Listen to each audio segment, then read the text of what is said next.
won't be in your way up here, will I? Sorry? I'm not going to be in your way.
Evening to spread out nice and early on.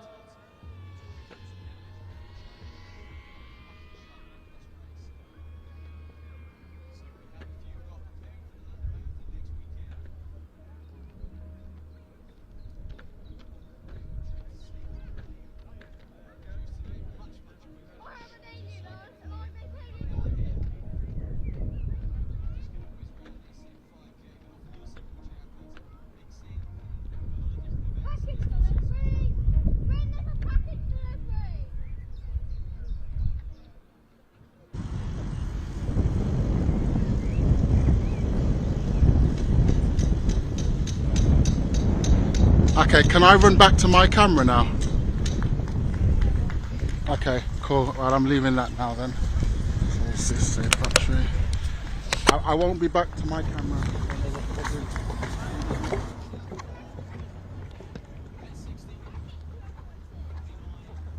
Well, if you want to catch the action while they're out at the far end of the course, we have got the big screen in the event village. Just heading through the big inflatable arch. They're on the way back up. Lap one of our wheelchair way.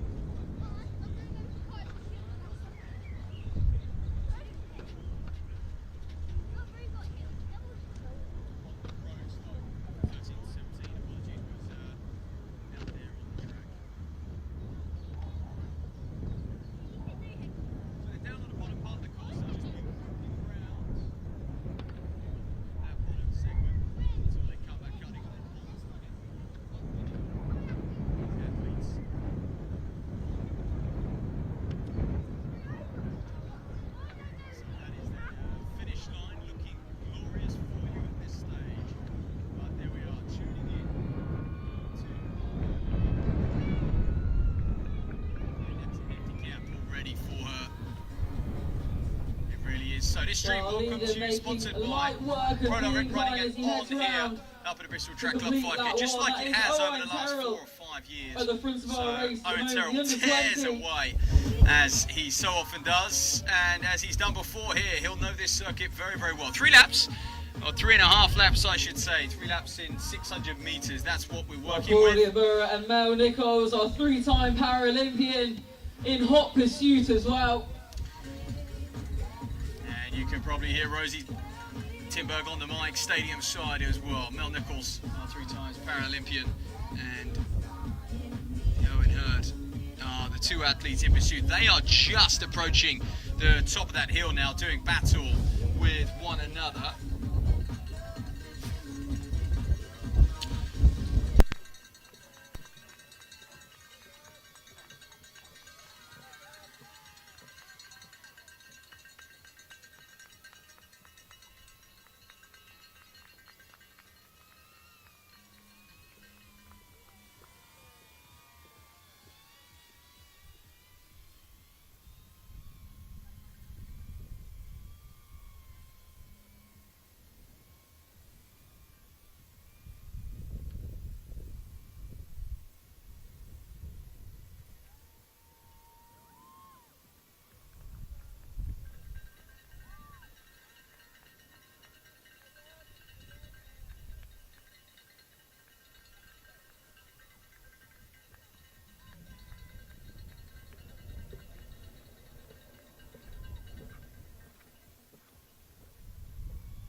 Between Claudia Burra and Mel Nichols as well. Apologies all if we're just clicking in and out, a few technical issues here at the Bristol Track Club 5K. Two But very close together at the moment as they are into lap 2. Burra, Davies, Nichols and Terrell, and it is Owen Terrell who leads the way at the moment. That is the man you can see soaring through that finish line. Gantry, big old lead for him.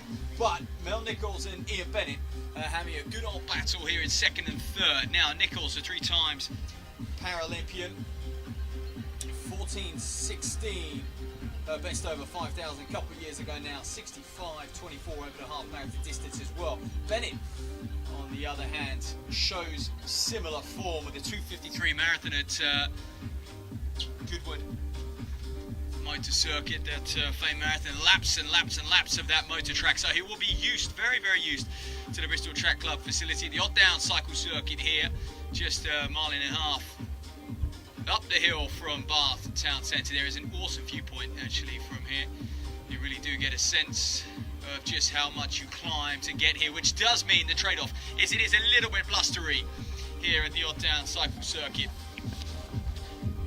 So Terrell still blitzing away. You might notice that 1 kilometre mark. He's well through a kilometre, and I can assure you of that. He's coming up to the end of lap 2, and the next time around will be the 4 kilometre mark. So he's got a lap until he hits that. So he's around about 2.5k, almost 3k into this race so far. Now this is the uphill section as well that Terrell was fighting through. So still an impressive lead. Race He's gone as we leader pan back to a Owen few others Terrell further making down. his way back up to complete lap 2. Tasha Davies and 13:17 athletes well over the in 5,000 there, so- metres last year. And as you can hear, Rosie 13:34 over the road Won this 5K. race 12 months ago. It was We very, could very see impressive a speedy time from on him. that occasion.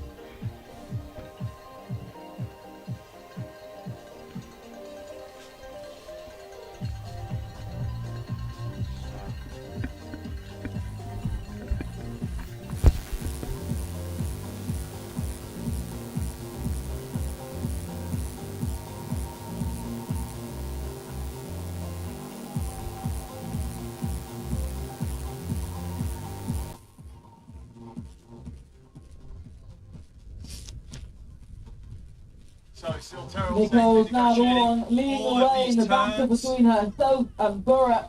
The man from Newport areas trains not too far from here actually. Those Short two have been over, working and together he's just throughout looking this very, race very so good. He's far. on his way to another victory here today.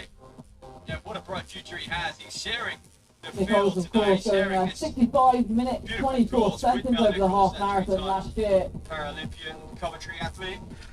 Congratulations to them. Promotion from the championship yesterday. Although I won't focus on Woody, not today, not while we're here. The downside from circuit. Frederick running and on, put on a fantastic show. Count Jones and the team. Also been at this a few years. This event kick-started just coming out of that COVID era. Like so many, it's been a success story ever since. And a success story really is Owen Terrell when you look at his career to date.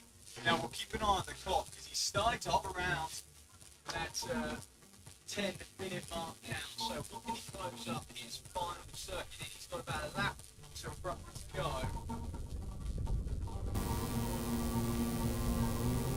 And it is, one thing that makes this course fast and unique is that downhill finish. It's a lovely close on the downhill out here. And they've got a tailwind, so best and worst of the conditions really. Downhill, the tailwind, and uphill, and the headwind. So as long as they can get through that and keep the cadence, like keep that frequency pushing through those In Bennett wheels taking on the incline. that uphill section, they Good might 3 just hour about be marathon okay man. and really use that tailwind on the far side. So And now Nicole's Interestingly, using the downhill on the other side of the track. now Bennett Opens is up a slight gap doing as between well, ourselves because he's obviously and Claudia preparing for the Burra. London Marathon next weekend. Like so many, a few in this 5k field. Later today, I'm also preparing for London. Just one last little tempo workout for them.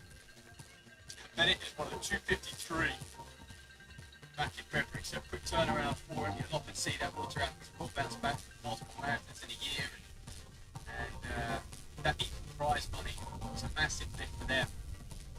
With the able-bodied, I think it's really put wheelchair racing on the map a little bit more encouraging.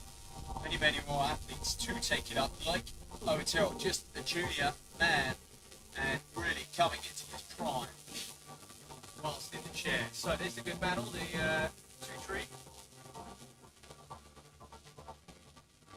Mel Nichols and Ian Bennett, the vet 60 by the way from Paul. Continues to look very, very impressive out there.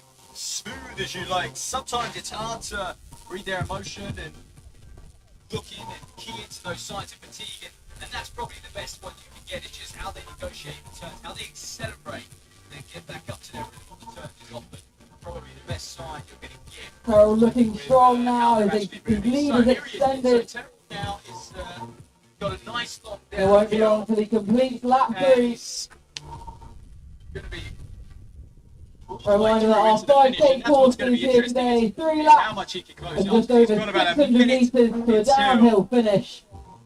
his lifetime best from last year in that win just passes him by.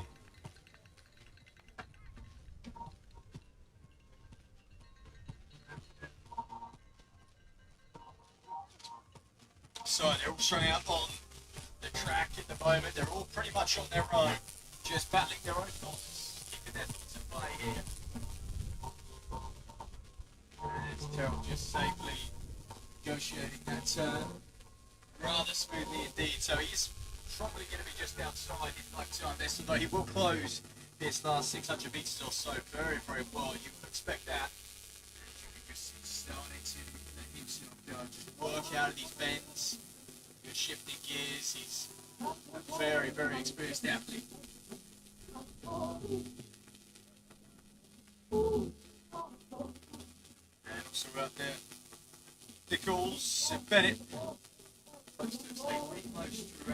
The Burr and Nichols battle is still on as they make their way back up to complete lap 3. Burr with a 2:27 season best over the 800 metres this year. Did actually go sub 14 over the 5,000 back in 2023 as well. He had a good little battle out there. Nichols, of course, a 3-time Paralympian, including those wonderful London 2012 Paralympics. And he'll fit himself still with the tailwind on his shoulder. And as Rosie said, Nichols leading at that London 2012 Paralympic Games. What an achievement that is, life-changing, I'm sure. A memory that will live on, and a memory she might be thinking back to as she finishes this one up. Can she win that battle? But Fitzgerald is going to be our first winner of the day. Congratulations to him. Back-to-back victories here at the Bristol Track Club 5K. And we'll get an official time on that. Full results, by the way, ladies and gentlemen, at Race Timing Solutions. And if we have another break after this wheelchair race, before we welcome the juniors to the track. And then, of course, those 3 open races finishing Nichols with the one ahead there as they both make their way down into this downhill finish. Around about 300 or so metres to go from here, and Nichols pulling ahead slightly. Burr doing all she can to keep that gap nice and small.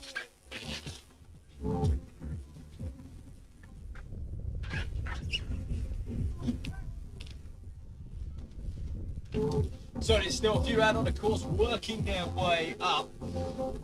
We got the likes of Claudia Burrow and Natasha Davies out there just pumping through those wheels. They have to really, if they're going to hold that momentum into this hard headwind. And then look at this for a battle then. Goodness me, Bennett and Nichols just going at it. Who's going to come out on top? A late third from Burrow. What a fantastic finish. Burrow gets herself ahead. Claudia Burrow. It is Claudia Burrow that comes out on top. Mel Nichols will take second in the women's competition. Terrific racing from them. Apologies. Owen Terrell, of course, leading from gun to tape. Throwing to Ian Bennett out there. That is Ian Bennett in the chair there. You can see those four colours at the best of his black with the yellow and across. And just keeping a good steady rhythm, perhaps still just in marathon mode a little bit. Dress rehearsal for next weekend for him as he takes this left-hand turn. He'll have one more sweeping turn after that, and then it'll be pretty much downhill all the way to the finish with that tailwind. So nice work from Bennett. Sharpened up a little bit last week with a 49.7 200, 10 or so days ago. And that is Natasha Davies' job. She's coming through with a lap to go for her. Congratulate them. We'll be walking them home very, very shortly.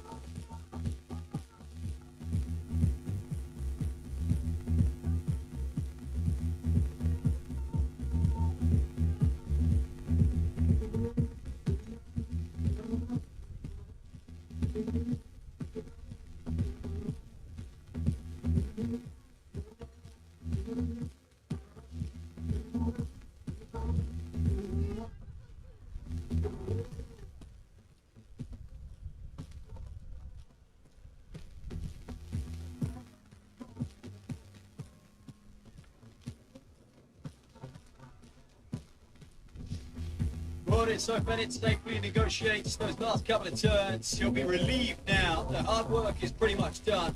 He's just got to use gravity and and a nice tailwind just to keep a nice steady turnover. Start picturing the Mao next weekend, and he'll go home, recover from this one, and start to prepare for what will be scheduled for 26.2 miles next Sunday.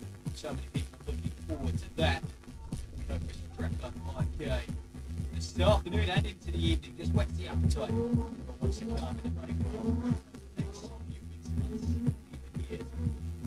You can just see those flags give a little bit of context to the wind. We really do hope that just settles down a little bit.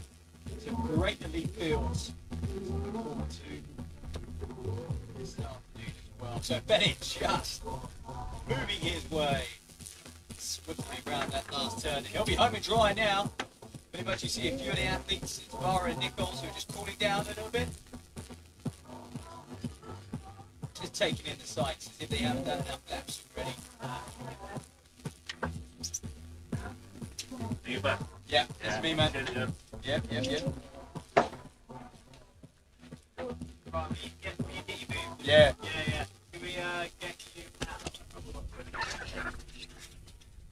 Followers, mate, we need their help, really. Okay. Because they got to unplug their screen, and I don't really know how to do all of that.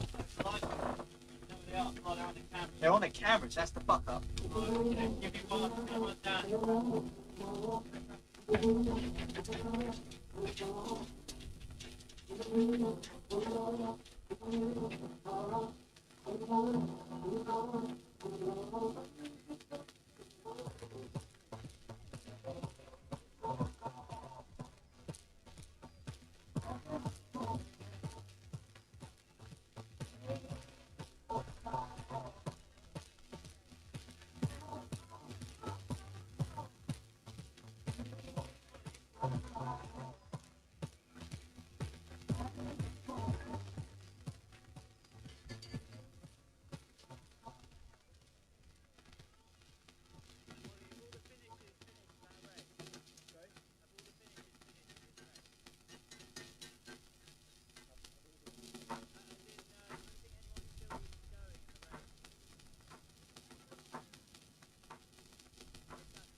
Put it all in the box now.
Comms test team, quick comms test, just making sure everything is okay. You can hear me loud. How's that sound here? Keep me posted. Good afternoon, everyone, and welcome to the Bristol Track Club 5K here, just outside Bath, ironically, and that is the timetable on your screen. That wheelchair wave has gone and happened, and it was a great victory for Owen Terrell, just celebrating his award now on that blistering time he ran as well.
Wait, I'll get the camera set up first. I'll be able to.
Welcome to the Odd Down Cycle Circuit here. It's the Bristol Track Club 5K, and it is time for the juniors to kick things off. You can see top left of picture, under 12 boys and girls.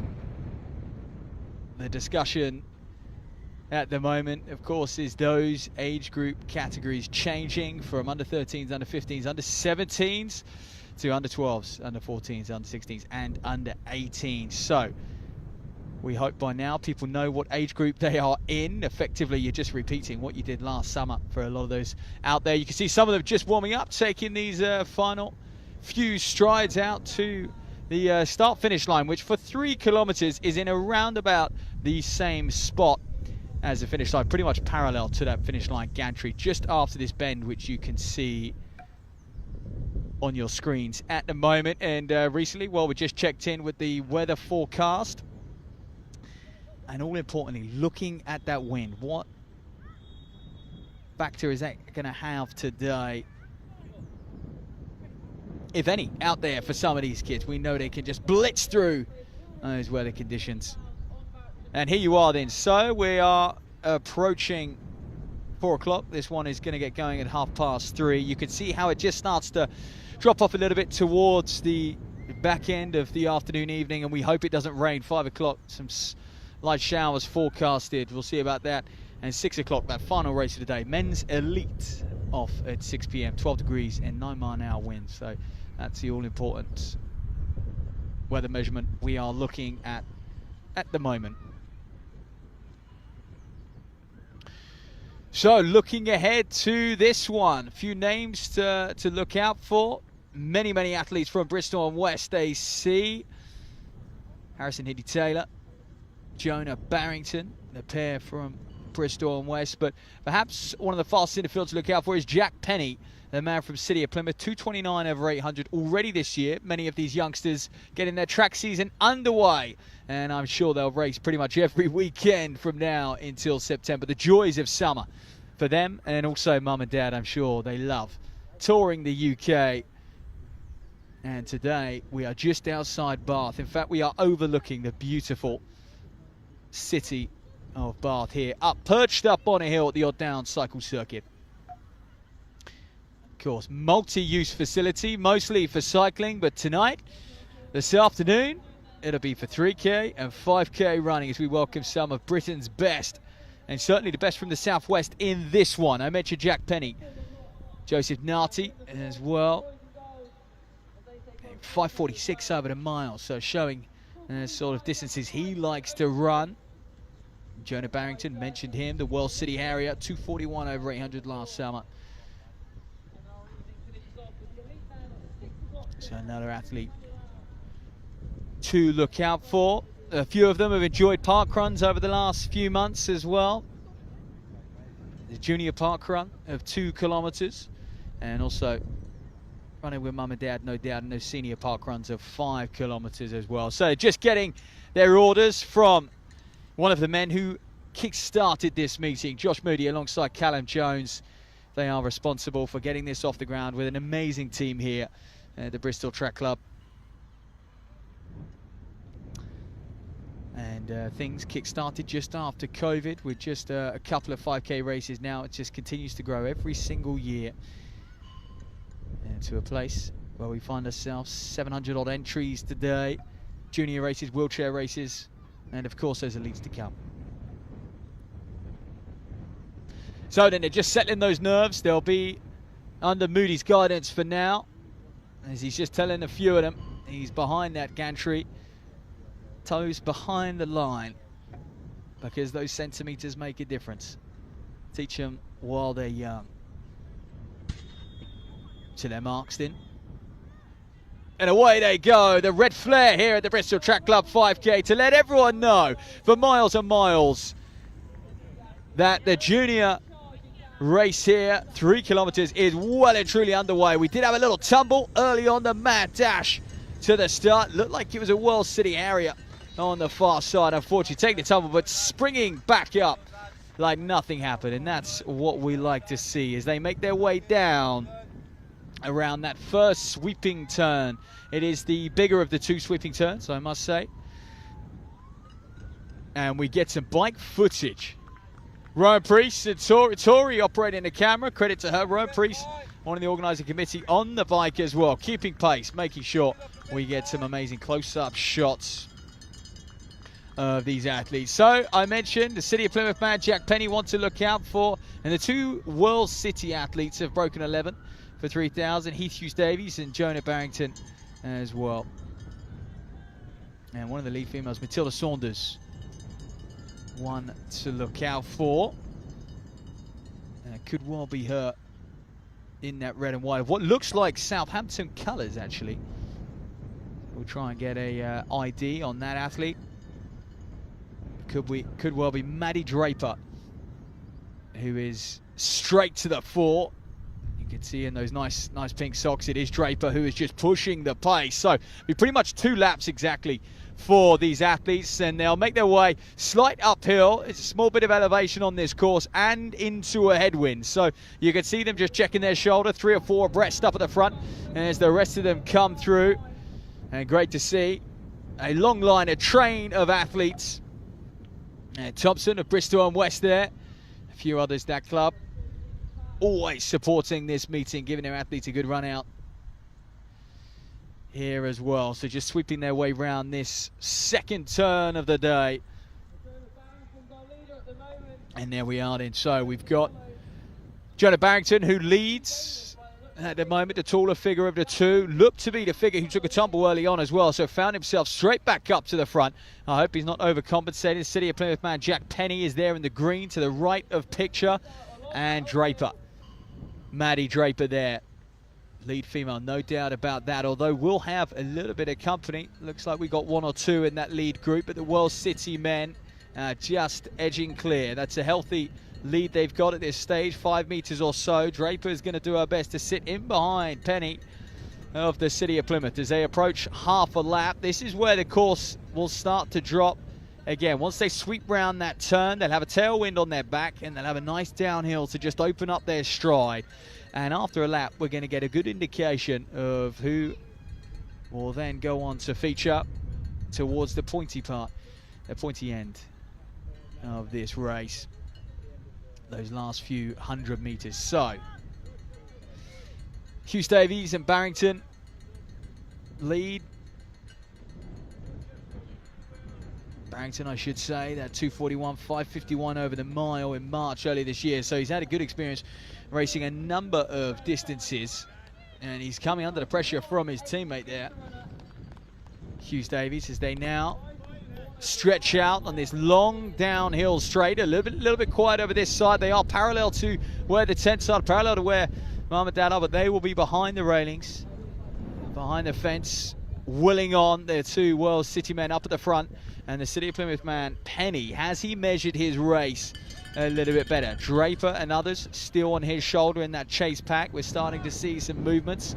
Are they closing that gap? It looks it. Camera angles can be a little bit deceiving, but to me, we've got a pack of 6 or 7 rather than just these 2 out front, and that is a gap which can be closed rather quickly.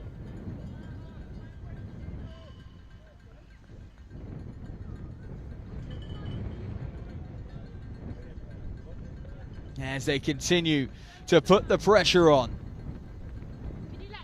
So Hughes Davies leads. What a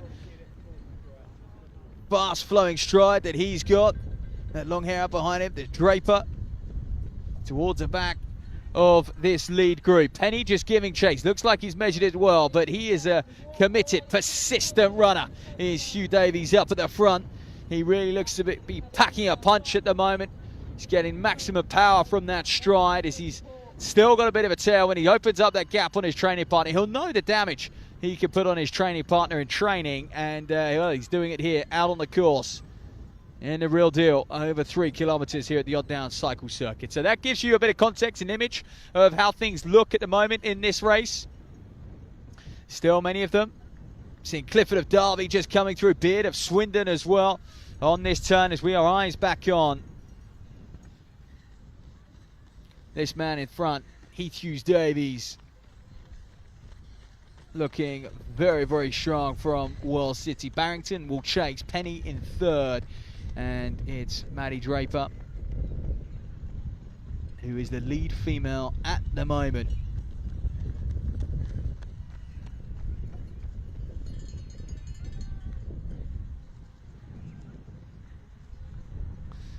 And there might have been Saunders, not Sandals. Apologies for the other female in that chase group. Things really, really tight, actually, bunching more than ever as Penny reels in Barrington, who had to compensate for that fall early on. Perhaps just asking a little bit too much of themselves. Where the others, great battles, Bristol and West. Could argue their home course. That is where the likes of Moody and Callum Jones, the two men organising, or the head of organising this event, that's where their careers ended up. I won't say started, but they were based in the southwest. So a few others going to hit that bell lap as they go through the finish line gantry for the penultimate time. Well, this is an interesting turn of events. We look at Hughes Davies then. He's out on his own, but I tell you what, Penny is looking strong, and he is slowly working his way back up. We've seen Matthews of Bristol and West, Elliott as well, Cheltenham, Barrington just fading back a little bit. Draper coming through. Here's Saunders on her heels. So there's your two lead females at the moment. They're well clear of third, by the way. Draper and Saunders doing a fine job. And Saunders in a tough position. Draper has got a bit of contact with the likes of Barrington. You can see in the Southampton colours is Draper. Barrington, Matthews. Those boys just ahead of her. But look at this thing. Hughes Davies. Penny. 1-2. He's been there for the best part of a lap now as Hughes Davies. It would be cruel if he was to get reeled in, but this is no doubt the toughest section of the course. Headwind, slide uphill. But they will come back past some familiar faces. Mum and Dad, no doubt, will be out on the course.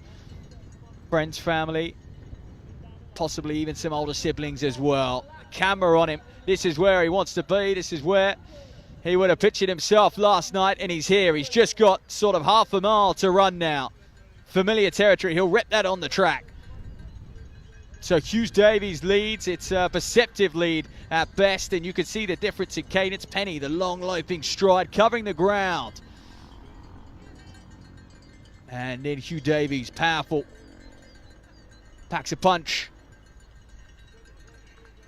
And very, very high cadence, which has perhaps just helped into this nasty headwind. Keep his speed a little bit more, carve his way through that wind compared to Penny, who no doubt enjoys a strong rhythm with that stride. He just has to keep it moving. So turning that, what is the penultimate turn, he'll just be able to check his shoulder, get a feel for the lead he's got at this stage in the race.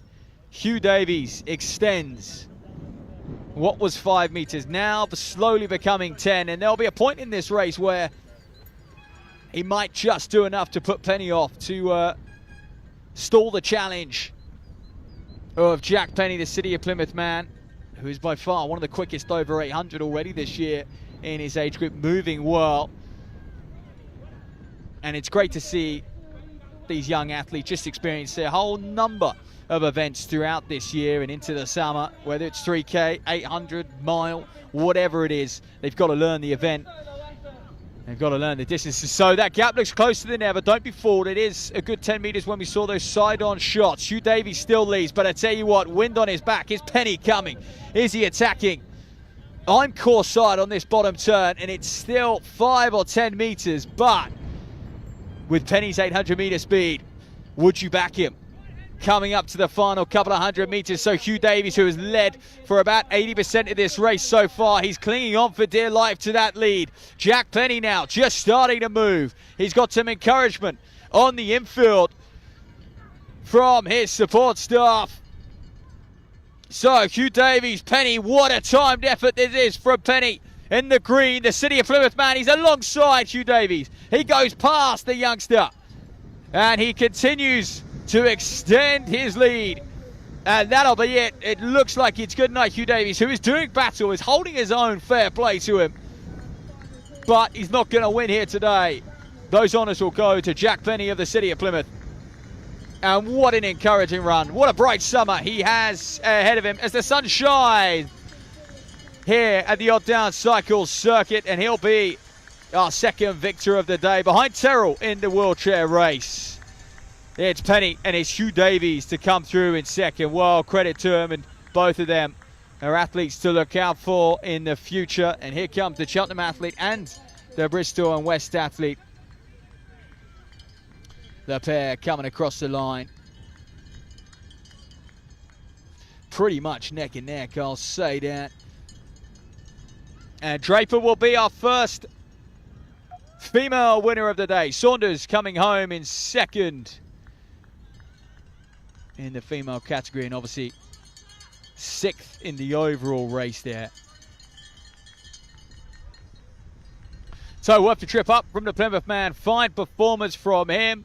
We're seeing some North Somerset athletes come across, Cardiff AC, a whole mixture of clubs in this one, in this early race. Chepstow Harriers as well. They've come over in force, 5 or 6 of them out on the course at the moment. Stroud athletes as well. Some great runners from all over the southwest. Superb.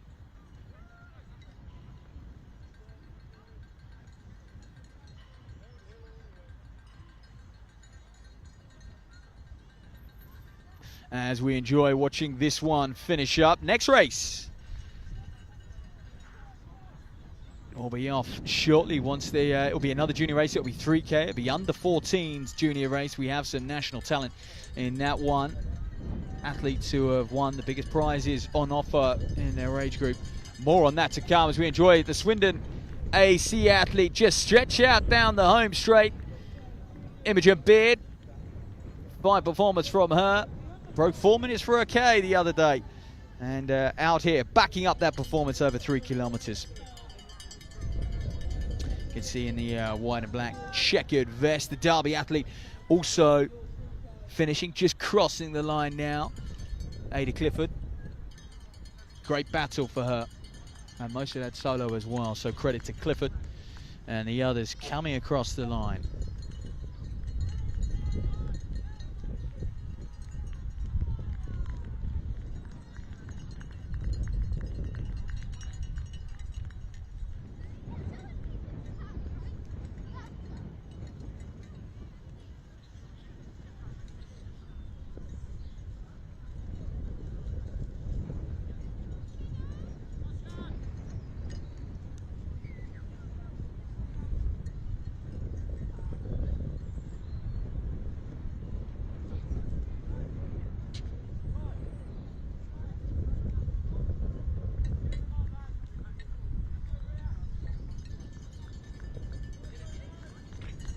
So some fine performances out there. Here come Bristol and West. Here come Chepstow. Team title's on the line. That's what they need to introduce next year. Eh? Team title. Brilliant running from all. So this is the under 12s. It's your first junior race of the day. Second junior race will be the under 14s. That's off at 4 o'clock. And then we get into the 3 open races to cap off the afternoon into the evening. Those elite races. So some of them making a hard left or a hard right for them. As soon as they cross the line, they are out onto the grass, out the way, to go collapse onto that luscious green grass next to them. And some of them experiencing 3 kilometers for the very first time. Some back from last year. We've got a sprint finish on our hands. This is great to see. It's that lane of Chepstow doing battle against Bristol and West's finest. Oh, who got it? Photo finish is going to be required to call that one. So superb running. And we will hold this finish line shot until every athlete is across the line, until we look ahead to the under 14 race in around about 15 minutes time. That'll be off at 4 o'clock.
12 minutes until our next race gets underway. That's the under 14 junior race.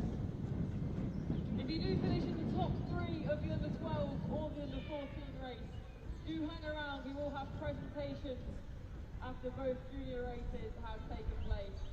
So that is the top 3 boys and the top 3 girls.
Well, welcome back, everyone, to the Bristol Track Club 5K here at the Odd Down Cycle Circuit.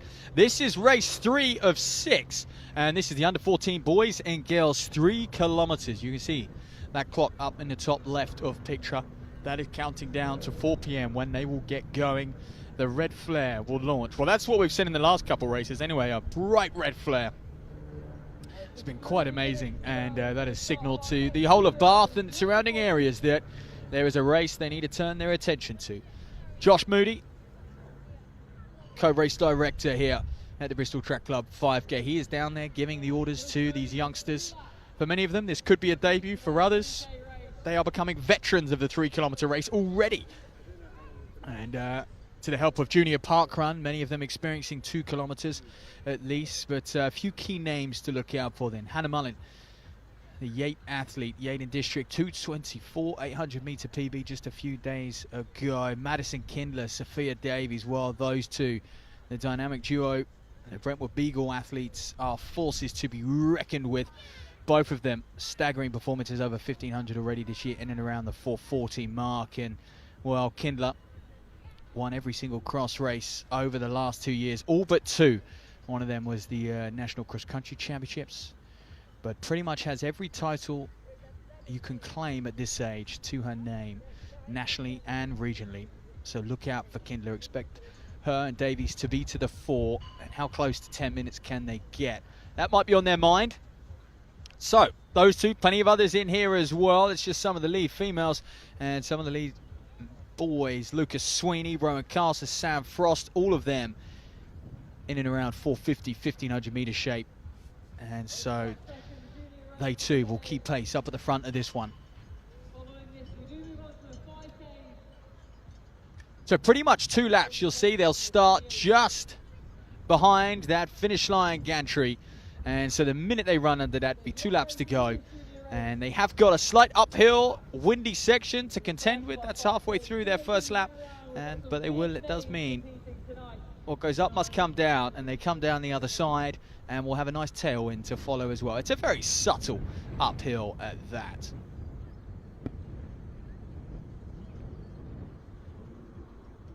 You see some of the names to look out for scrolling along the bottom of the picture. Credit and thanks to Pro Direct and On Running for supporting this event for what is coming up for its 6th anniversary. In fact, I think it is 6 years old now. Started just coming out of COVID. So away they go. And as you can see, oh, it's the blue and white smoke flare this time. Very, very special. And that hint of blue, I wonder if that's an omen for what's to come. We see some of those Cardiff athletes already making their way up. The World City Fest, Team Bath Fest. Lots of blue out there. And the Brentwood Beagle athletes, Sophia Davies and Madison Kindler, look to be starting a little steadier amongst the pack. And it is forever a mad dash at this age, and they wouldn't have it any other way. As they snake around that bottom turn, some awesome pictures there, I must say, as we just hone in on them after one of the first turns of the lap, and we start to identify who exactly is up front. I can see the Paul vest in and amongst it as well, easy to spot. That black with the diagonal yellow hoop. Could be Overton, George Overton of Paul there, just commanding his authority. And an interesting event because, yeah, there's going to be a few athletes in this field who have never run a 3K, so would have no concept of what time they are capable of and what they can go and run. They would have done the cross-country season and thought, well, pretty much run over 3K week in, week out in the country, over the country, and now what can they do on the road? So it's the Paul man, the Cardiff AC athlete, right up there as well.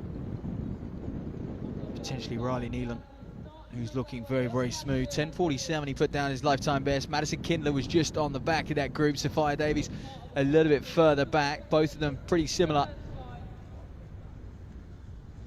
on the track. Kindler is the sharper of the two, and obviously has gone on to dominate that cross-country season. So this is great to see. We're looking, I mentioned it could be one of several Cardiff AC athletes, but this in fact is Munt who leads. Zach Munt. We've seen him on multiple occasions here at the Bristol Track Club 5K, always put in a great shift. The Paul AC athlete just in behind him. Swansea Harris is there. It's at a bridge end vest. It looks like it might be Ed Spiller. And Kinder just sitting in third. So these two men in front of her will just tow her, and will she be able to hang with them? How long can she cope with the pace that Munn is throwing down at the moment? Looks comfortable up at the front, through the hardest part of the course actually. Now they'll sweep round this top turn. They'll have the wind on their backs. The course will just drop away. They'll have a nice, subtle downhill. They can just turn over a little sharper. Continuing to press. Very, very aggressive on the corners. Often an opportunity to break away. These two look to just be battling at this stage. Not finding their rhythm at all. They are just head down. Who can lead? Who can hold the other off for as long as possible? Are they burning the match a little bit brightly at this stage? Time will tell, but Munn looks very, very confident out front. Lovely flowing form. Same slight glance at a watch with Overton. Paul AC looks comfortable on the shoulder there, doesn't he? And Kindler will be happy there. These two boys, just a little bit of a wind block for her.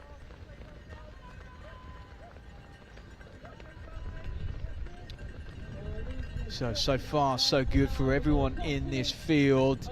Two athletes are neck and neck. Tommy Jones is a man to look out for a little bit further back. So down towards me they come. I perked up on right at this bottom corner. And this is where the course starts to bottom out. It would level off. They'll have a steeper downhill into this turn. Munn is sticking with that inside line. He wants to take those turns tight. He wants to hold off the Paul AC man. Looks like it is Matthews. Kinder looking very, very smooth there in third. And Bridgend AC, we've got another City of Plymouth vest in there just in 5th place. Davies, your second female, moving very, very nicely. About 6th in the race, 7th in the race. I correct myself. So it was Rowan Carson, in fact. That is the Bridgend man. That is the athlete in 3rd place. That yellow vest, that's Carson. And as you can see, it looks like Munn now. Is he managing to break those around him?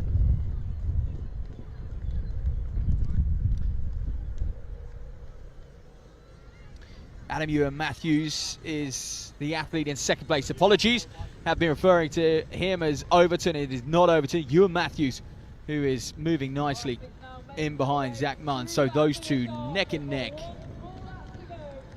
at this stage. A little bit of info on Carson. 3 wins from 3 indoors. He's the Welsh Schools National Cross Country Champion as well. He's up against 2 pretty swift Englishmen today. What can he do? How will he fare? Sweeney in there, the City of Plymouth man as well. He's one of the best performers in the Southwest. So now Munn just asking the question of Ewan Matthews at this stage. Just, what's he got? A couple yards as he comes back around, parallel to the finish line. He'll glance to his right, our left, and have a look at that. That's where he's going to want to be in this position in about, what, a kilometre or so's time. But Ewan Matthews is not done. In fact, he's biding his time. He's looking very good. He's made all the right moves for me. Perhaps put a little bit of too much pressure on Munn early, forcing Munn just to keep this relentless rhythm. But here's Munn running himself into the ground. Has he got more? Either one of these is going to need a finish. Now Ewan Matthews is back on the coattails of Munn, who just glances his shoulder again and who will want to press. And Matthews so far facially looks a little bit more relaxed as he passes me, but how often have we been fooled by that in the past? Who's got it in him deep down? Who's got the fight? Ewan Matthews just checking his watch. Won't get much of a reference at this stage, bar how long have I got left? He'll know it's 3 kilometres. Well, the answer will be clearer to him once they top out, once they hit that top turn. That's the 600 metre to go mark. So come under that gantry as we look down through the field. So great battles going on. We've seen Sophia Davies safely in 2nd place in the girls race at the moment. All of these athletes, by the way, Santos moving very, very well. She is the 3rd place female. All these athletes fighting for some prizes as well. Here at the Bristol Track Club 5K, we celebrate every single athlete, wheelchair athletes, under 12s, under 14s, you name it. They are celebrated victories are awarded. Now look at this, the story of the race so far. Munn has pressed and pressed and pressed. Ewan Matthews has sat in behind. Bouncy stride from Matthews, looks very, very relaxed in the upper body, but Munn has grit and he has fight, and he's been there. He's wanted to put himself out front. He's done the hard yards now. He's got through that headwind. That would have frustrated him a little bit, having to break the wind for Ewan Matthews in behind. Can he take a little bit of confidence? Can he open up that stride? It's exactly what he's doing now. Through the start gantry, which will be for the 5K race, that's 600 to run. Keep an eye on the clock as well. Anything around 10 minutes would be phenomenal running. We'll have a look, see where Kindler is at this stage. Rumour has it Sweeney has moved ahead of Carson into third place. So Carson, the Welsh National Schools champ, fading back into fourth. Now Munn putting his foot down again. This is where he got a gap last time. He enjoys the downhill. He opens up his stride. Quick glance at his watch. And is this camera angle deceiving? Is there more of a gap? This one would hint that they are pretty much within a metre of one another, and this one supports that theory as well. So then Zach Munn, can the Welshman hold on here? The Cardiff AC man, Ewan Matthews, is in second, and the gap continues to grow, ebbs and flows, and it looks like Munn puts his foot down, gets a metre, and then Matthews reels him back in the minute he comes off the gas. But I tell you what, if Munn does win, he deserves it, because he's forced the pace this whole race. He's been the pace setter, and he's grinded this one away. And Matthews just coasts himself round that final turn. Looks like he could run all day, does Ewan Matthews. Look, the London Marathon's next weekend. I'm sure he'll watch on and be inspired. But it is going to be Zach Munn who is going to take this one. I think that gap is now growing just a little bit too big. And with 100 metres to run, with Ewan Matthews just checking his shoulder a little bit as well, as you can see as he approaches that man. Munn will hold on for the victory here in the under-14 boys and girls race. Watch the clock. They are going to obliterate 10 minutes. This is fine running from these young men. So it's going to be less than a second between them in the end. Munn comes across in 9:27. And I think Ewan Matthews, where he was all race long, just on the shoulder, will finish up in 9:28. Kindler doing battle with Sweeney and Carson here for the first female. 9:39. That is phenomenal running from Madison Kindler. And I tell you what, Sophia Davies is going to crush her lifetime best. And those two will soar to the top of the rankings. As Davies just glancing at what he's come across the line in perhaps 9:50. There or thereabouts. A few others out there on the course making their final turn into this home straight. Tailwind, or wind on their backs, shall I say, acting as a little bit of a sail. Great run from the Swansea Harrier there as well. Santos then is our third female, or was sort of half a lap ago. I believe she's still there, has managed to hold off the Hannah Mullen, the Yaden District athlete. So superb running by all, celebrating many of the local clubs. Somerset, Cardiff AC, Swansea, Newport, Bridgend as well.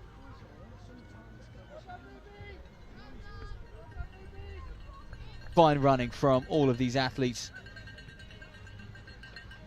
in what is a blustery old afternoon here, perched up on top of the long hill that overlooks Bath city centre. Beautiful location, really iconic. Where else would you want to spend your Saturday afternoon? As we'll hold this shot now and welcome home the rest of the finishers in this under-14 boys and girls 3 kilometres race. It's still, I mean, if you're operating anywhere near under 12 minutes, that's very, very strong running for this age group. And so pretty much this whole field is going to be in and around that marker. They got hats off to them. And some of them, due to the age group changes, some of them will have 3 years left in this age, or at least 2.5, to do battle and contest.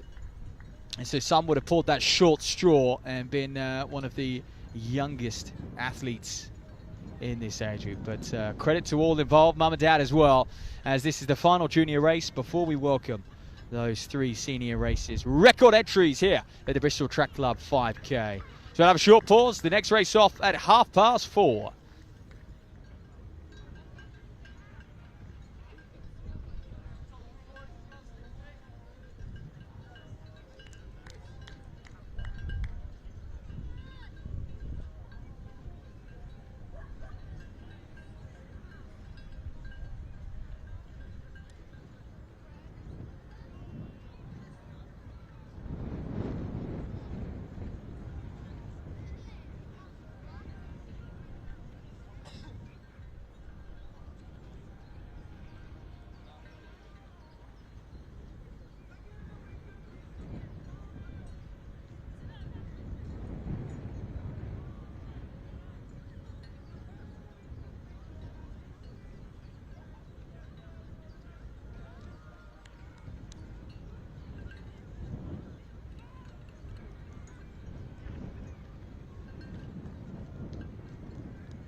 So if you are one of the juniors, stick around. We've got some incredible 5K action coming up and plenty of brands around to entertain you in the meantime.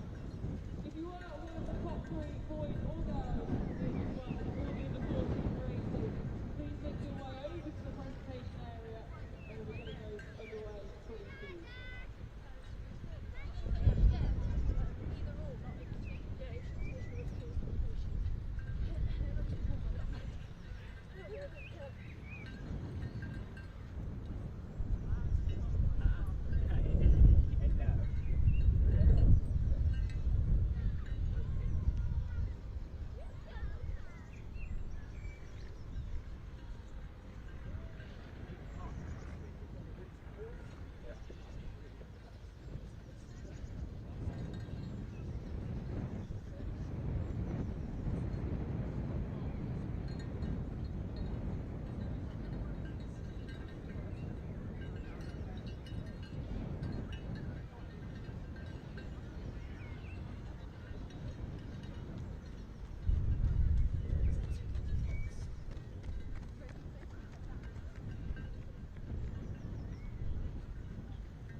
A fine performance from her.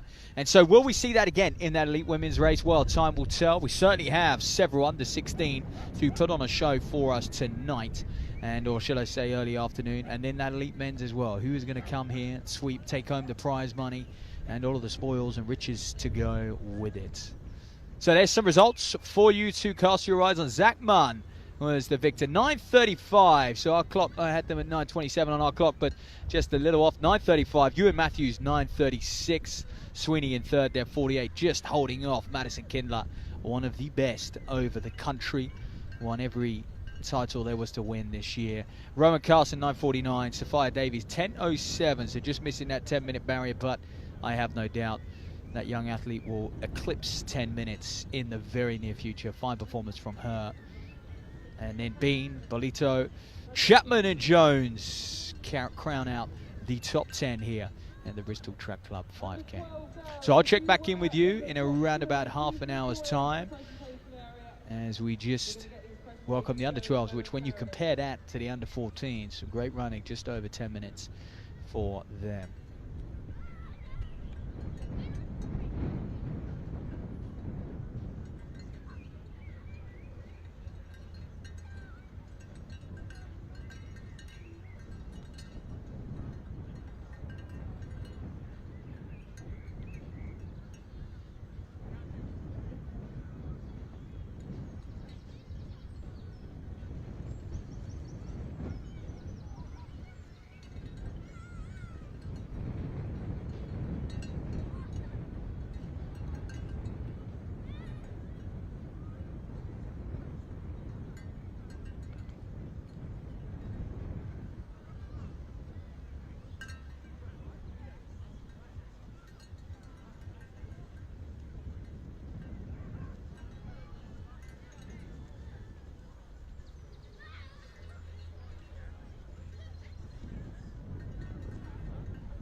So it's time for the junior presentations, and we're going to start with the under 12.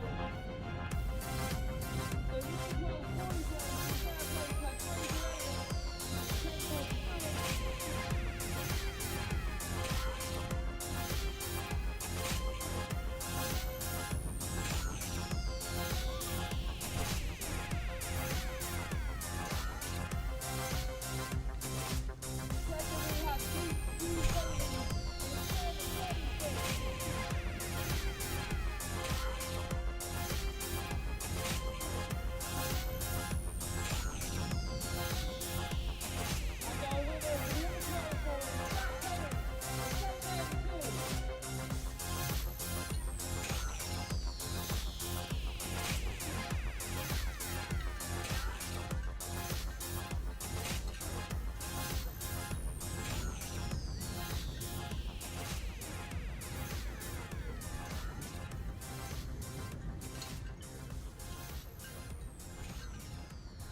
Congratulations to all of our juniors.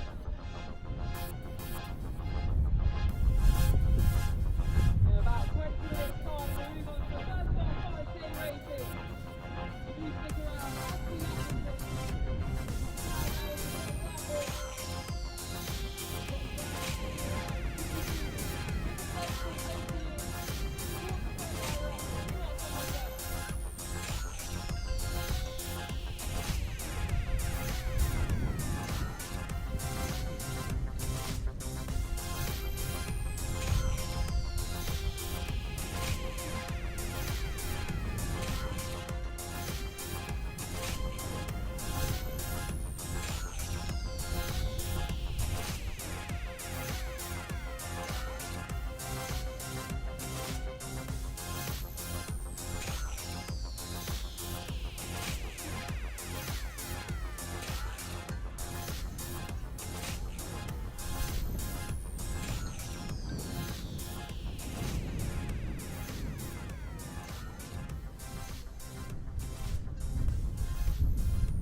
cross foot runners in this race.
towards the finish arch for the first time.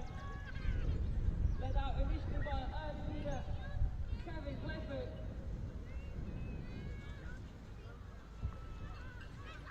We have got 3 and a bit laps. He's out to overtake.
So that lead group looking very, very smooth for Bristol and West Vest in there early on.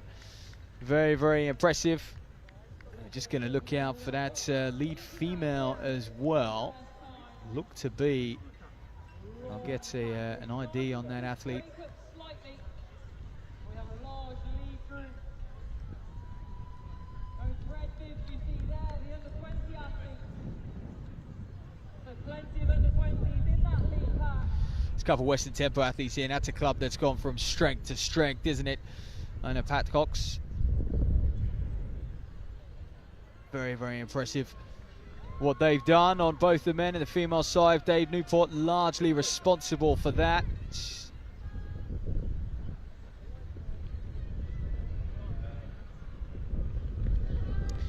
But I did notice that Stroud, those Stroud colours right up front early on. It could be Georgina Greenwood. It is Georgina Greenwood. She's very, very comfortable in that lead group. Looking forward to seeing what she can do.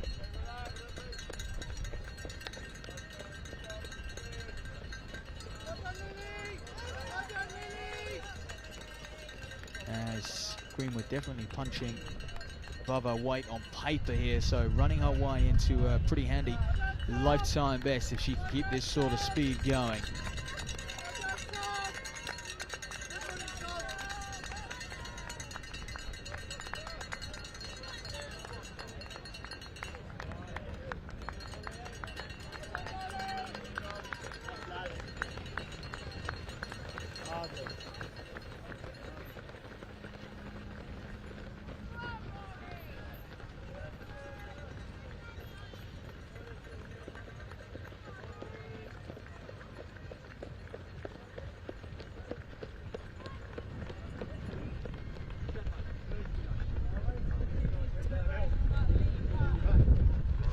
So the pace is still doing a fine job, operating around about that 16 minutes. To spoke about Greenwood, lead female at this stage.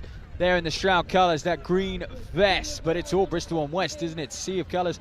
Don't be fooled, that Gloucester vest with the diagonal stripe. Bristol and West have the hoop, and that Gloucester vest, the diagonal red stripe. So same colourway.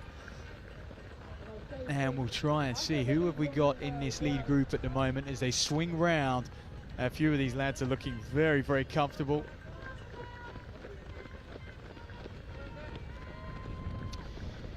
So bib number 11 just easing himself around.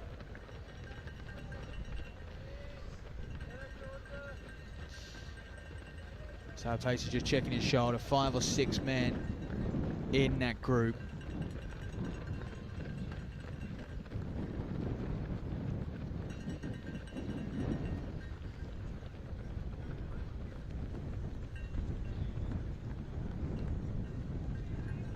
So I can identify 494 Leo Weller, certainly a Bristol and West athlete.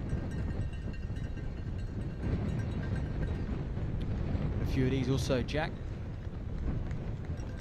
Mundinano is the man from Cheltenham County Harriers, and he is just floating himself in and around behind that pacer. Look, when he passed me down this bottom turn, certainly looked one of the strongest in this field. So Mundinano just starting to think about when he's going to make a move. You've got to bide your time in a 5K. It's well, it's a speed endurance race, isn't it? But in the same breath, you just through this middle section, you just have to be patient. And luckily they are. They're letting the pacer do its job. There's some great club battles out here. Gloucester, Bristol and West. Who's going to have the bragging rights in some of these clubs as athletes just looking to pick one another off. Some great bunches. This is what it's about, isn't it? Just snaking themselves around. And these shots, these images we get are just fantastic here at the Bristol Track Club 5K. And just looking at the tail end of this field then, still doing battle. And coming under that finish line, Gacci. 2 laps to run for most of these lot.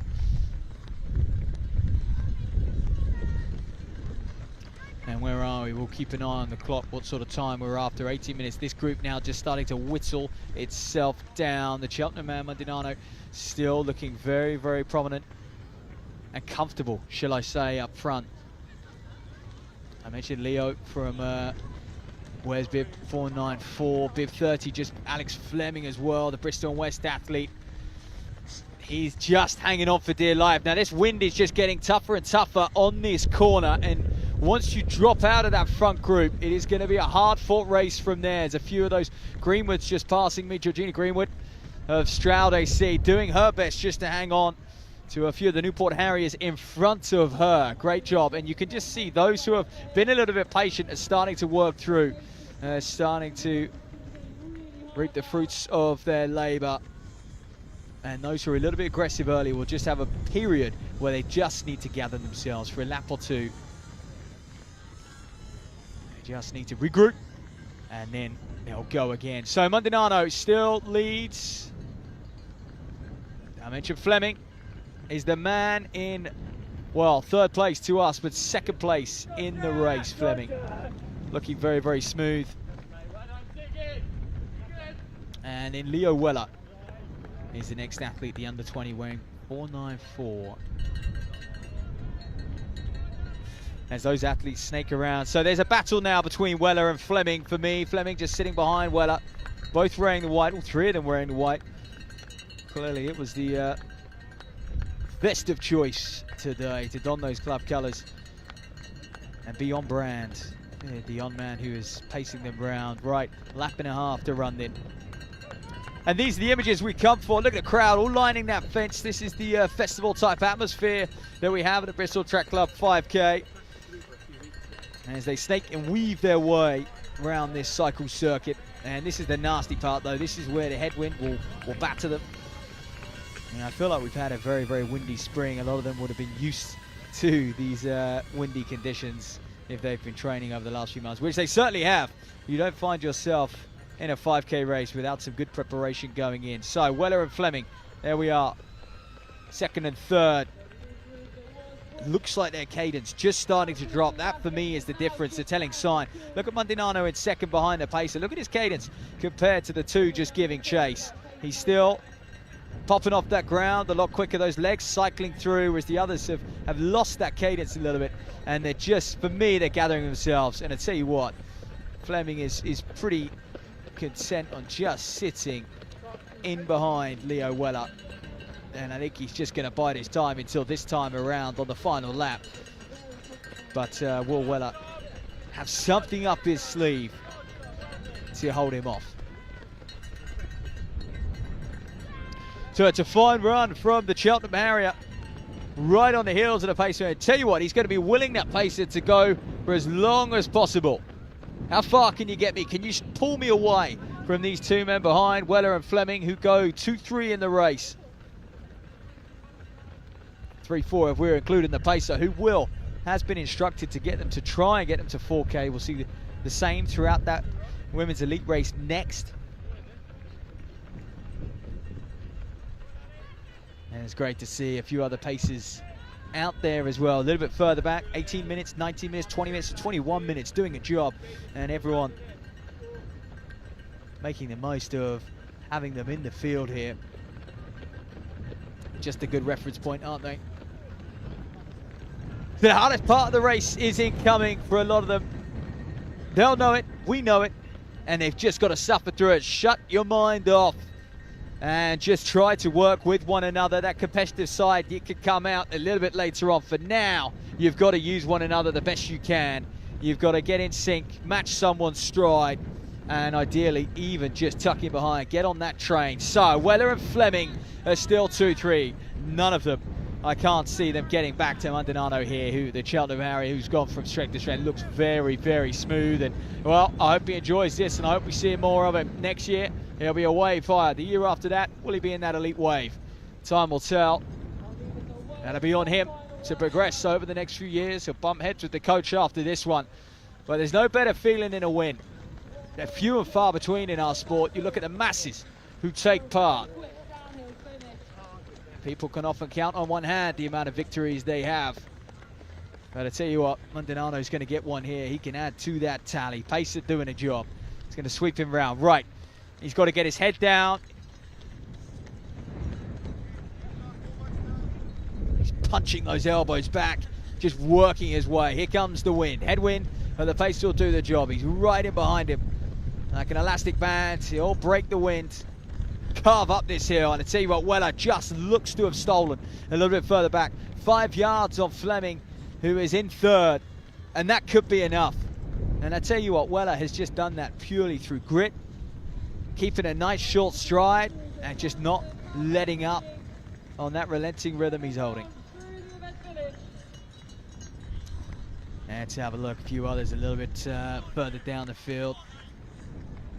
Just coming past me. 451. Kelly Ruck's in there. So they continue, the Newport Vets, Gloucester, as they all continue to work their way under that gantry. That is just bottom right there. Georgina Greenwood, that is your lead female in wave 1, who's doing battle against the Winchester athlete. And tell you what, she's got quite a hefty lead back to the Southampton athlete, who is our second female, 264.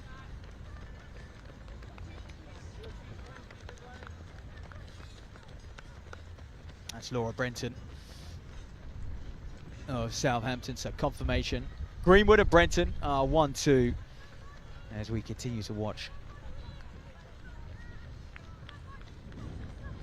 So here we are, back to the sharp end of this race, and he's well into his final kilometre. In fact, this is 600 to run for Maldonado of Cheltenham Harriers. Will the pacer pull aside? Will he let him enjoy this long downhill? I tell you what, he's going to want company for as long as possible. Now is where you can open up your stride. You're through the hard yards. He'll check to his right. He'll see Weller. He'll see Fleming. He knows he's got a big enough lead. This race is his, but it's him against the clock now. As he approaches 15 minutes, he's going to be well under that 18-minute mark.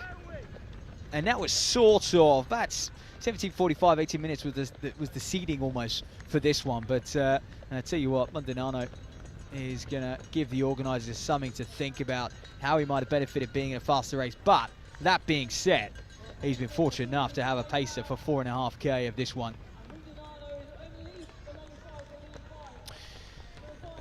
So there he goes then, pacer pulls aside. Maldonado will now fall into the slipstream of the lead bike. Cameras are on him. He's got one more right-hand turn, and this is where the hill bottoms out. It'll be him to the finish line. And you can see the grimace.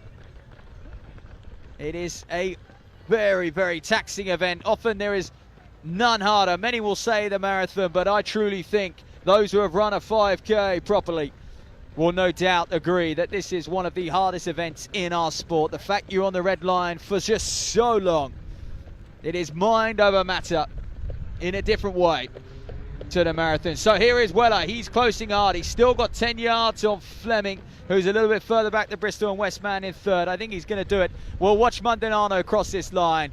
He's lapping runners now for fun, and I'm sure he'll repay the encouragement once he's done, but for now it's head down and get under that gantry. Mundinado, your first 5K winner of the day here at the Bristol Track Club 5K.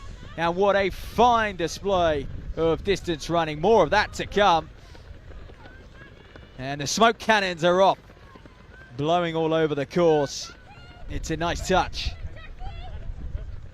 to announce to the rest of the Southwest the winner of Wave 1.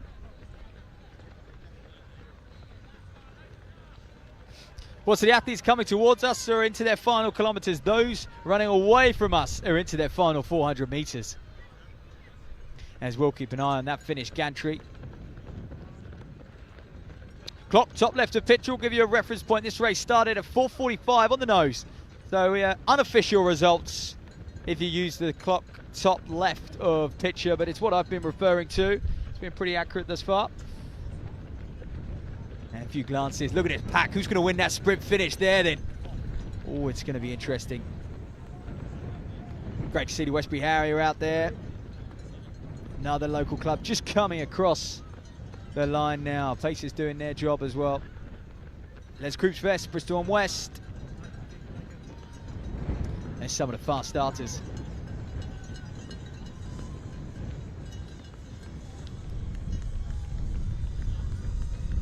Great to see. So we'll hold this image for a little while longer. These athletes just one more turn to go. And these running towards us, just heading up that hill for the final time. Great to see a guide athlete there in the blue. What an effort they've put in. Been very, very impressive. And good to see some of the spectators getting on the course.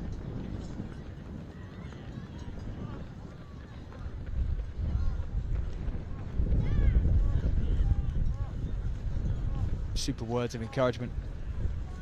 Well, I mentioned at the start of this one, record entries at the Bristol Track Club 5K, and this is just an example. We are still coming in Wave 1. In a distance which is becoming more and more popular.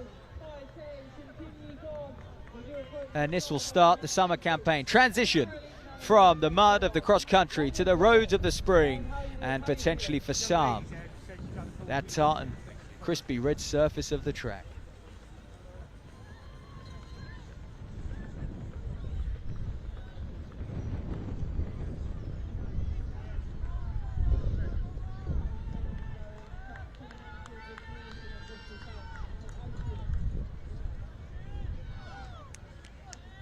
Westbury, well done. Last lap now.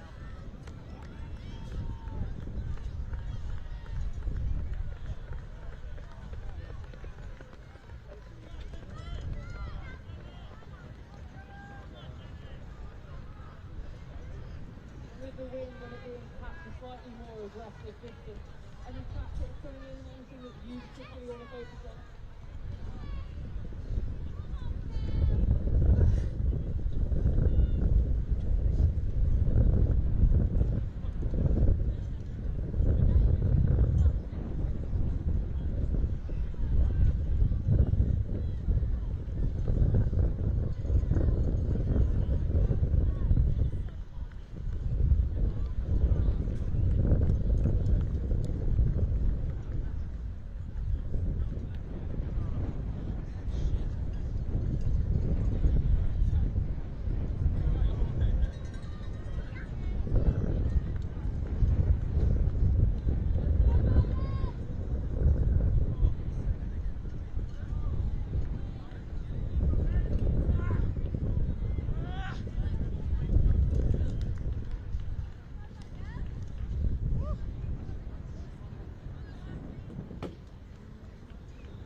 So we continue to welcome home athlete after athlete after athlete here at the Bristol Track Club 5K. This is the end.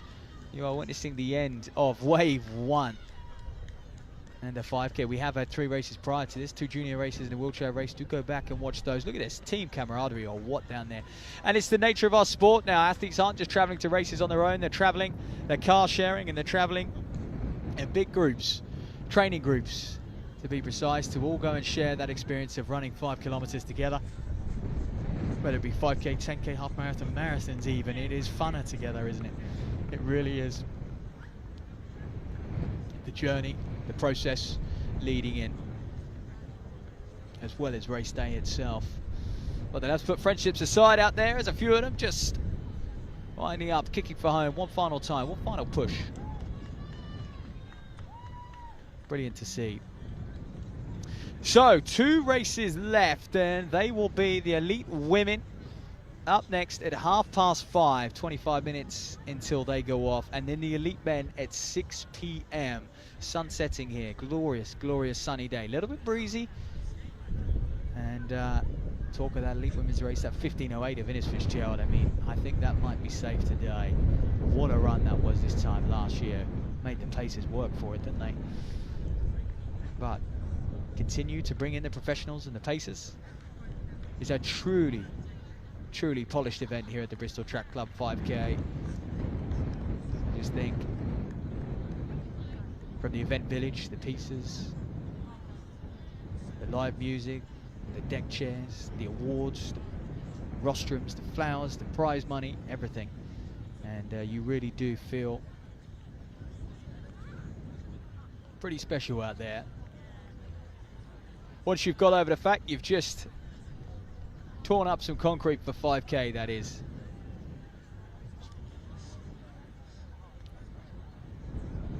So a few more, bringing it home, and there are a couple more out on the course. I'll leave you with this finish line shot for now, but just over 20 minutes until those elite women. Do not go anywhere.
race.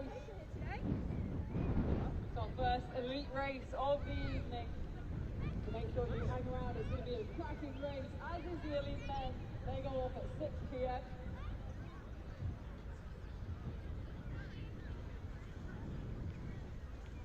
Start for the 5K a little bit further up. They have a downhill start, so it's going to be a really quick first kilometre before the athletes make their way through the finish arch for the first time and then take on 3 full miles.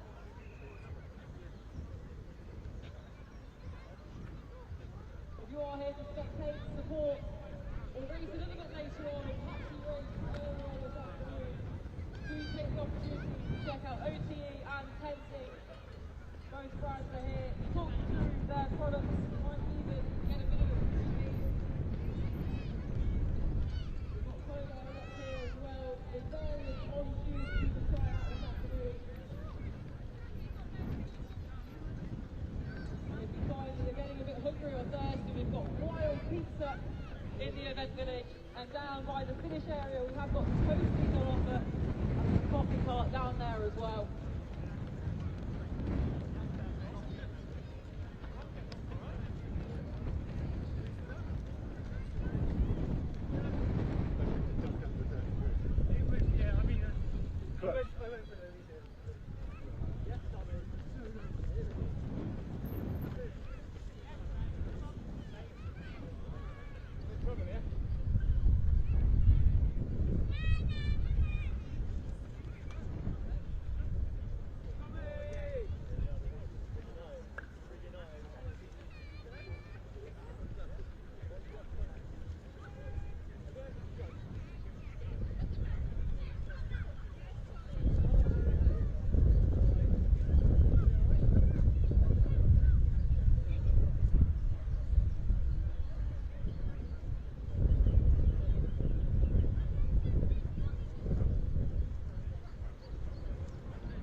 Good evening, ladies and gentlemen. I can class 5:30 as the evening, can I? Well, 5 minutes away from this elite women's race at the Bristol Track Club 5K. What are we, a mile or so outside of Bath Town Centre? High up, perched on this beautiful scenic location, the Odd Down Cycle Circuit, looking over the city below as we await this women's 5K. So big names ahead of you. I mean, last year, boy oh boy, Ines Fitzgerald turning up, setting a blistering course record of 15:08. I think that's going to be safe. I'm going to go out there on a limb and say it will stand today. Nonetheless, we do have a very, very good field out there. Esme Davies, for me, leads the way. 24-year-old, 16 minutes at Podium Leicester, but more importantly, coming off of a pretty strong half marathon performance as well in the winter, 71 minutes. It definitely won't have it all her own way. The Oxford duo, Hannah Ajaychik and Rebecca Flaherty in this one. The junior national cross-country champion Flaherty, English international as well, representing Great Britain universities at the World University Championships, shining out. Sarah DeFore Jackson is going to be another athlete to watch as well. 32:30 over 10K, like many. I think has been out in some warmer climates, out in Portugal. You could say preparing for this one, preparing for the summer season, no doubt. The National Road Relays champion back in October, and she will wear those Vale Royal colours, easy to spot, commentator's dream, right? Fluorescent yellow and checker blue vest. There's Aaron Phelps in the Stroud colours, the green vest The red and blue hoop. Aaron Phelps, I believe, set his lifetime best once upon a time, many moons ago on this course. Former Cardiff Met University student. Has run low 14s, not in that shape anymore. He won't mind me saying, good to see him out racing. So if you like to look out for Chelsea Baker was actually, if you take out Ines Fitzgerald last year, she did win the senior category 16-15 on that occasion.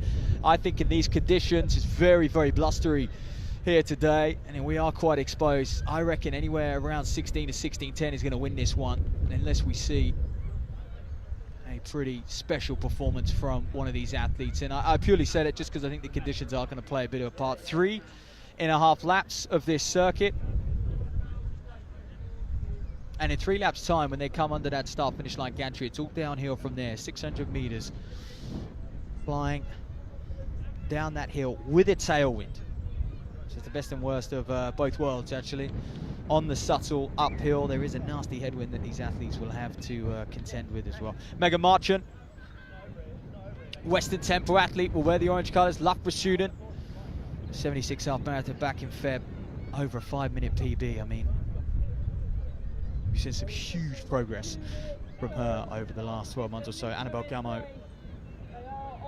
former European Junior bronze medalist back in 2011, over 5,000. Was an athlete we saw destroy the domestic scene for many years, from around about 2010 to 2013, 14, and then has had a bit of time away getting back into it. Down on low 16 minutes. Kate O'Neill, I cannot forget her, has had a fantastic cross-country season. The English International 7th at the Senior Women's National Cross Country Championships. And Jenny Legate is another athlete, another university student in her prime. Cambridge and Coleridge athlete, 24th at the World Unis, and running a lifetime best indoors over 3,000. So for me, that bodes well for the 5,000. 9:41 indoors, and had a very, very good performance at the Bucks Cross Country Championships as well, Legate. So then a big huddle of men in behind these elite women. In theory, the elite women should take the crown. That's how it's been seeded. Whether it plays out like that, time will tell. We want as many people as possible in that lead group, really, just to share the workload.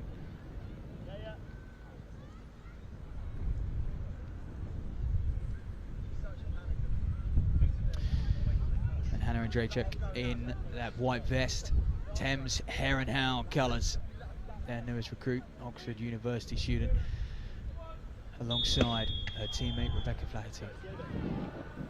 So away they go then, just a small horn up there on the top of the course. Esme Davies off to a fast start as well. Ben Clarence, one of the best pacers on the circuit, pretty much a professional pacer. This man is going to take them through the opening 2 laps or so. Then we have been, I have been told there's going to be another pacer to help them to sort of 4K, 4.5K, get them through the worst part of that wind, and then if there is a race by that point, let the race play out. But so often we see these 5Ks pretty much wrapped up with going into that final kilometre. I feel like on the road, on the track, we often see gaps close. On the road, once those gaps open, it is difficult to really work back. Well, a lot of these athletes are going to enjoy this part. Nice tailwind, cushy little downhill, and I hope it doesn't force anything into a little bit of a trap of going off too fast, because perceived effort should be pretty low at this stage. All the main protagonists in this lead group, they will sweep by me. For those of you at home, I will be focusing on the elite women. I know we have so many amazing men in this field as well, but this is the elite women's race, and I will be focusing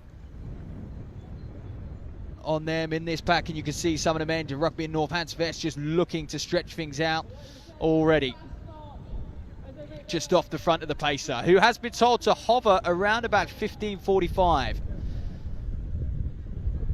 So let's see, 90 seconds into this one. And we have a man off the front. I will try and ID him nonetheless.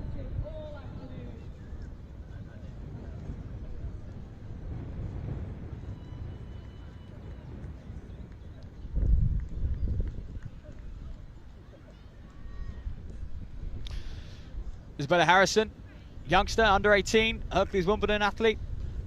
also in the mix. Saw her just well, in the middle of that large pack, you could say. So Claret's just glancing down at his watch. Is he on pace? But the 1K marker just by me. That will give us a stronger indication of how they're moving. Esme Davies just to the left of picture. Sarah DeFore-Jackson as well. Those two just looking like they want to get things moving. Perhaps it's all feeling too easy for them, but my advice would always be stay patient.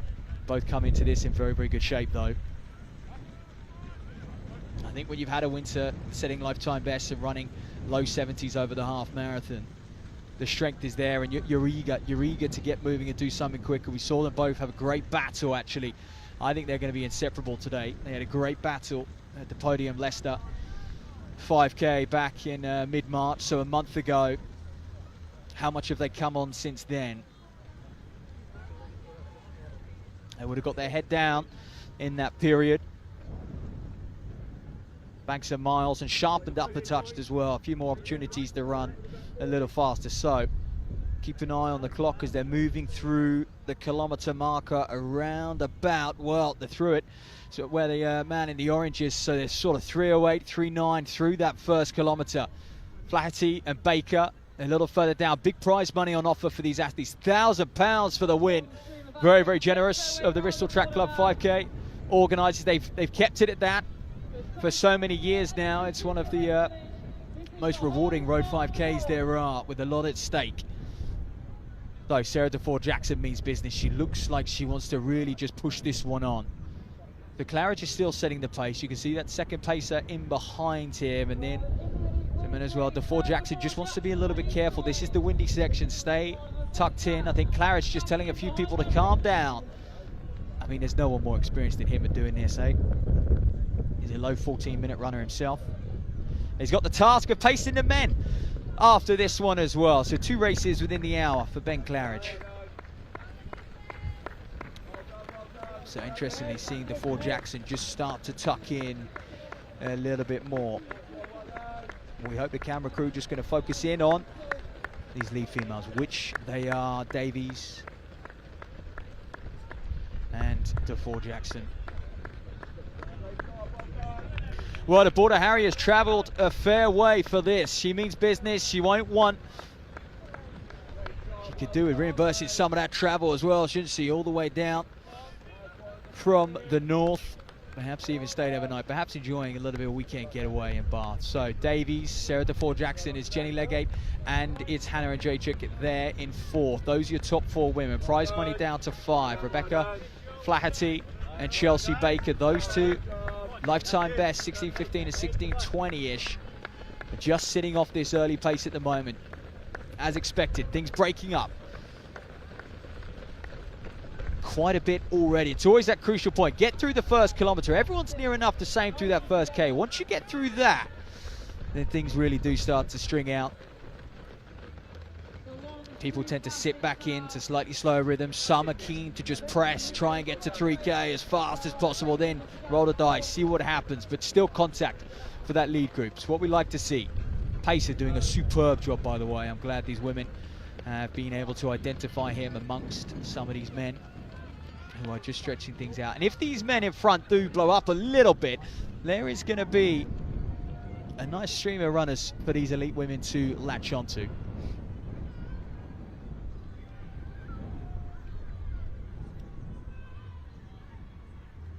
So I tell you what, they're coming past me. Davies, DeFore-Jackson, Hannah and Jacek, Flaherty, Baker. I tell you what, Davies looking like she's doing a half marathon, to be honest. Looked ever so relaxed. She's in the rhythm. They're just tucked in. They're getting a lovely toe. And in fact, we're starting to see a group of what was about 20 in contact. We're starting to see that just break up a little bit and turn into 2 groups of 10, which is going to be interesting to see where the minor medals come from in this elite women's race. Davies and DeFore-Jackson are definitely in that front group. The rest of them just sitting in what is now Group 2.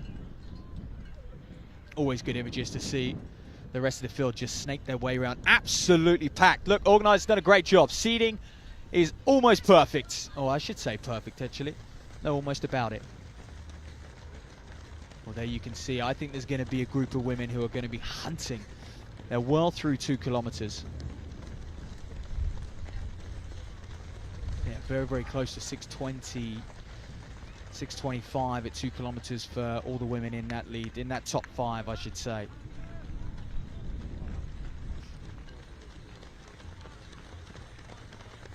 So the news got this one. Abby Milnes was a little bit further back. 4:27, 1500 meter runner last year. Good track speed. I mentioned as well, Megan Marchant is someone just identified as well, enjoying the sun, beating down on her in her shades. Kate O'Neill will continue. Don't know if she too actually is in. Keep forgetting to mention her, but she is in this in these top 5. Kate O'Neill, fantastic season she had. Esme Davies, I mentioned, looked like she was in a half marathon, ever so fluent, pouring it on now. And I tell you what, taking the opportunity to go with these men. Pace is going to pull her clear. The win is sitting in her favour. Rebecca Flaherty's had a really good bottom section of the course. Finds herself in second. Sarah DeFore Jackson, Hannah Ajaychik, Chelsea Baker. And I believe Kate O'Neill as well. Megan Marchant's in there, the Western Temple athlete. They're all there, all together. Isabella Harrison a little bit further back, the youngster from Hercules Wimbledon. But look at Davies, she's going from strength to strength. This is what I thought might happen actually. Some of these men just start to falter. She's sneaking up on the inside. This is a very good run. Of course we had Fitzgerald last year, 15:08. But, you know, prior to that, we had Carrie Hughes here run a high 15:30, 15:40. I wonder if Davies is heading something towards that. Now you get a good picture, you get a good sense of who's behind Davies. She's really pushing on what is the hardest section of the course, uphill and into the wind, but she's given the pacer a nudge.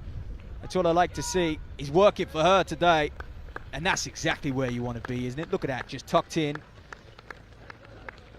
a group of 5, right at the head of the race. It'd be special if she wins. We hope she wins. We hope the female crosses the line first. Not to be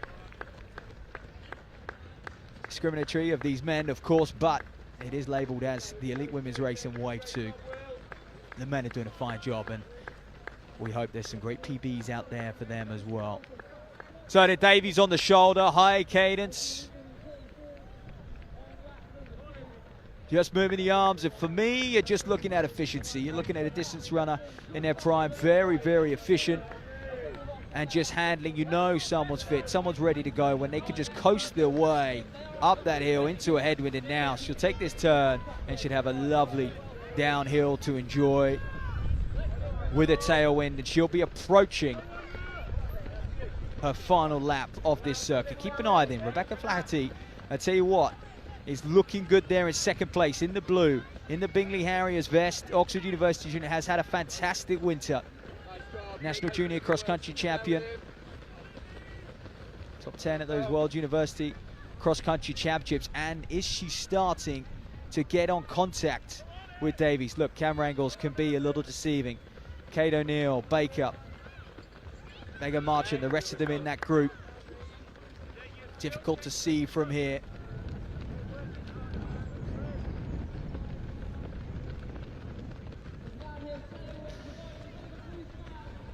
So I tell you what, there's not much between Davies and Flaherty now. That is the best part of 10 meters, and more importantly, Rebecca Flaherty is right on the coattails of Davies, and there's 2 men in between them, just setting the pace. So we have got a battle. It looked like for 1 minute Davies was away and clear. We've got a battle in this elite women's race. Next up, Chelsea Baker. Look, was the first senior last year behind Fitzgerald, puts her way into 3rd. Marchant's up there, Kate O'Neill as well, and Drachik is a little further back, still hanging on to those all-important positions, which are going to secure a little bit of prize money for these women. Isabella Harrison's working through, having a fine effort. But look at this thing, stride for stride. Davies coming at it from a slightly different angle coming into this 5K. Brilliant half marathon through the winter. Flaherty earning her stripes on the cross country, the GB International.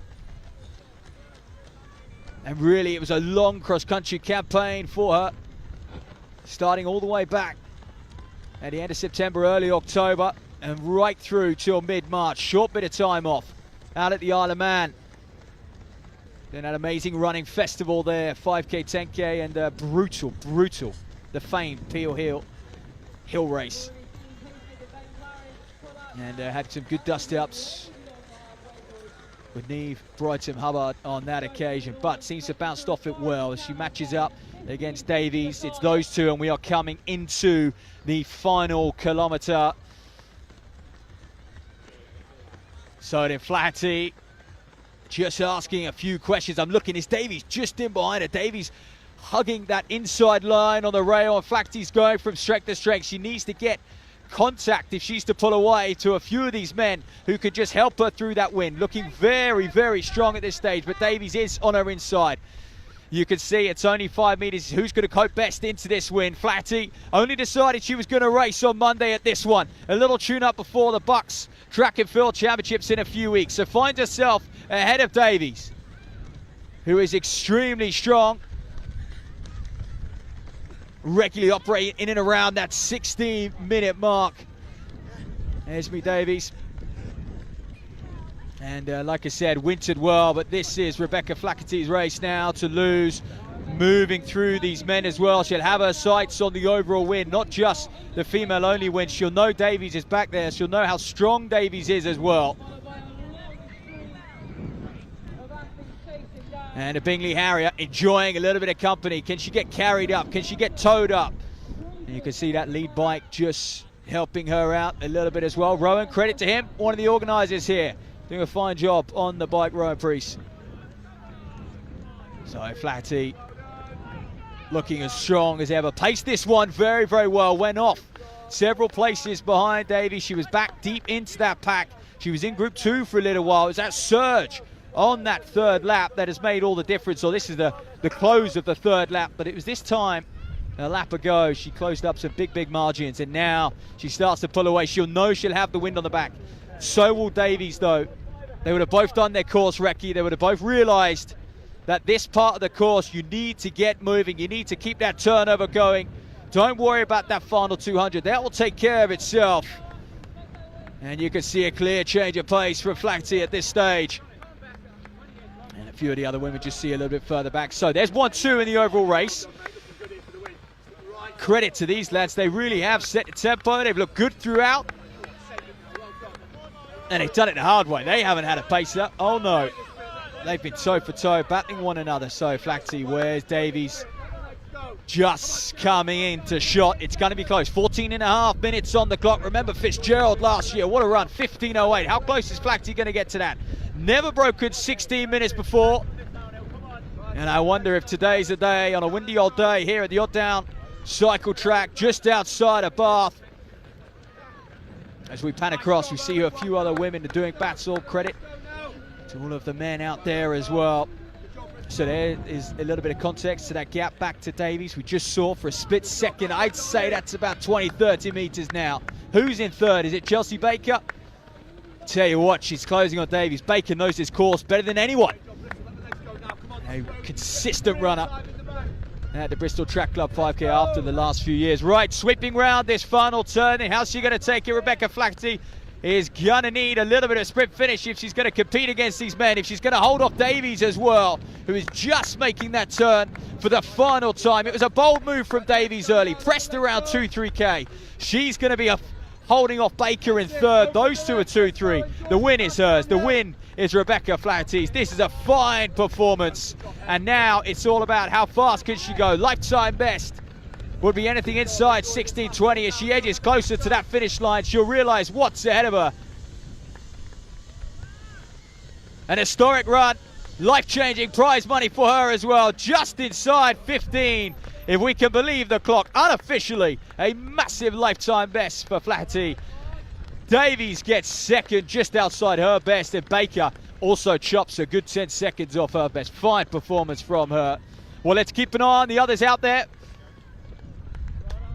Just seeing, is it Marchant? Is it Kate O'Neill merged in amongst those men?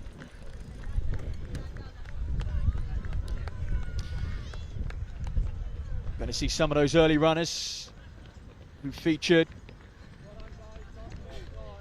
So a lot of these women just and men taking their final turn. 200 metres pretty much. There's some fine sprint finishes with people really opening up their stride. That's what it's about. Look at this then, record numbers at the Bristol Track Club 5K.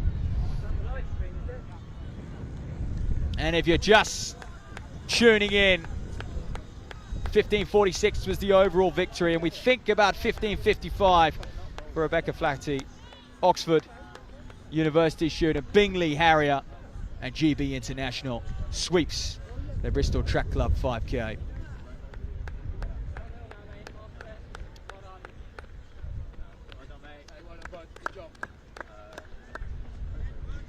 Good to see those Abingdon AC colours. Paul Hughes in the bright yellow coming across the line. Great run from him. So clock still ticking, 17.5 minutes. How many can we get under that beloved 18? Live results, ladies and gentlemen, on Race Timing Solutions. So do head over to that, Race Timing Solutions. Live results, and I'll be up with you shortly. And live start list of those elite men as well, which are next up. They'll be off at 6 p.m. So what, about 13 minutes time until those elite men. They are loitering up at the top of the course. And I'm sure they would have been inspired by that second wave. The one more wave to come. And what a race. How much can change in that? In this course, you know, just the elements that you face, you battle the wind, that slide uphill. And it's been a theme throughout the afternoon. Those who have been aggressive through that opening 2 kilometers, that opening K, have paid the price. And Rebecca Flaherty is testament of that. There we are. Congratulating her teammate, Hannah Jacek. It's a fine work from the pair of them and everyone else in that field. So then we'll have a short break. We'll hold on this finish line image. We'll wait for these final finishes to come across, and we'll be back in about 5 minutes to introduce you to that elite men's field.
sort that out.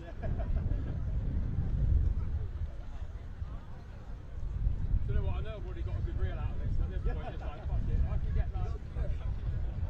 Well, you're running alongside me back there, and I was giving it the old. You have good content. The main thing is now I just sabotage. So there's no consequence. Well, welcome back, ladies and gentlemen. We have one more race to go. You will see those elite men just preparing themselves. What, 5 minutes out until the 6th and final race here at the Bristol Track Club 5K. We've just witnessed the elite women. What a fine victory from Rebecca Flaherty of Oxford and Bingley AC, or Bingley Harris. I stand corrected. Just attacking Esme Davies in that final kilometre, that final mile. Also, Davies was second, Chelsea Baker third. Let's have a look. Have we got the results? We've got the results from Wave 2. That'll do. Chris Booth, Connell King, Hugh Gwynn were the runaway male victors in that one, but you can see Flaherty 15:56, breaking 16 minutes for the very, very first time. Esme Davies 16:05, Chelsea Baker down there in 10th, 16:08, third overall. PBs all round. Davies just missing hers actually, but Baker and Flaherty. And we'll have a look at Kate O'Neill, 16:20, Jenny Legate. Bryony Boyce, great run from the Cardiff AC youngster. Megan Marchant, Isabella Harrison, Hannah Andrzejczyk coming across the line as well, 16:49 to cap off those lead females. There you are, and yeah, an athlete missed actually there. Roxana Lopez just in 4th. Apologies for that. Great run from her, 16:19 for Lopez. And I tell you what, that is a pretty spectacular lifetime best. 16:30 coming into this one. Has run some very, very strong 1500s on the track. Low 420s, but yeah, to go out there and run 16:19 in these conditions, it's a little bit nippy.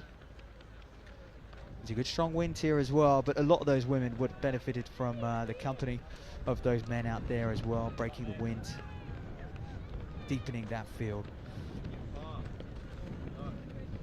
So then these elite men prepare themselves for 3.5 laps of this circuit. Final race of the evening. That John Escalante Phillips wearing those beautiful sword colours, shining like a rainbow there.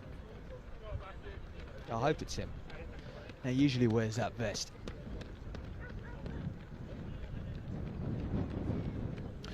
So Johan Thomas of Carmarthen, certainly a young athlete to look out for, who's progressing very, very well. Rafe Serif, Adam Barber is here on 2 counts. Adam Barber working the OTE stand alongside Gavin Taylor, who's also down to run actually, Taylor, but unfortunately a slight niggle during the week has meant he's missing out. There you can see Barber wearing those OTE colours. Sponsor of this event, a supporter of this event, I should say. Sponsors, Pro Direct Running and On. Very grateful for their support over the years to take this event to what it is today, which is a very, very special Spring 5K. And after this, the road season tends to end. Of course, we've got the London Marathon next weekend, but for the sharper races, that brings the road season to a bit of a climax, and we turn our attention to that track season. Many of these men will race over 12.5 laps. And there's still an ongoing debate, isn't there? What's harder, the road 5K or a track 5K? Well, for me, a track 5K has certainly got to be a little bit more taxing on the mind. And I think one of the perks of a road 5K is, hey, look, you've got 150 people around you. The field is deep, and the gaps are small. On a track, those gaps can open up. And if you don't quite get in a kind seeded race, it can become very, very challenging very, very early on.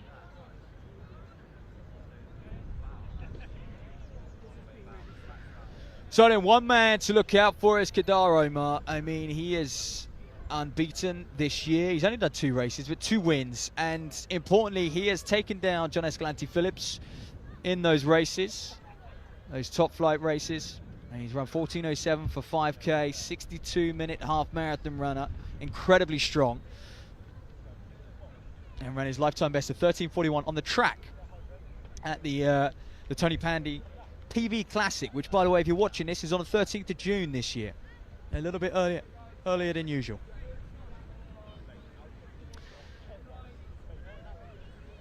Oh, getting the final words from Josh Moody, co-race director alongside Callum Jones. And two of the team are on the bike. Ryan Priest and Tori are your camera operators on the bike, doing a fine job.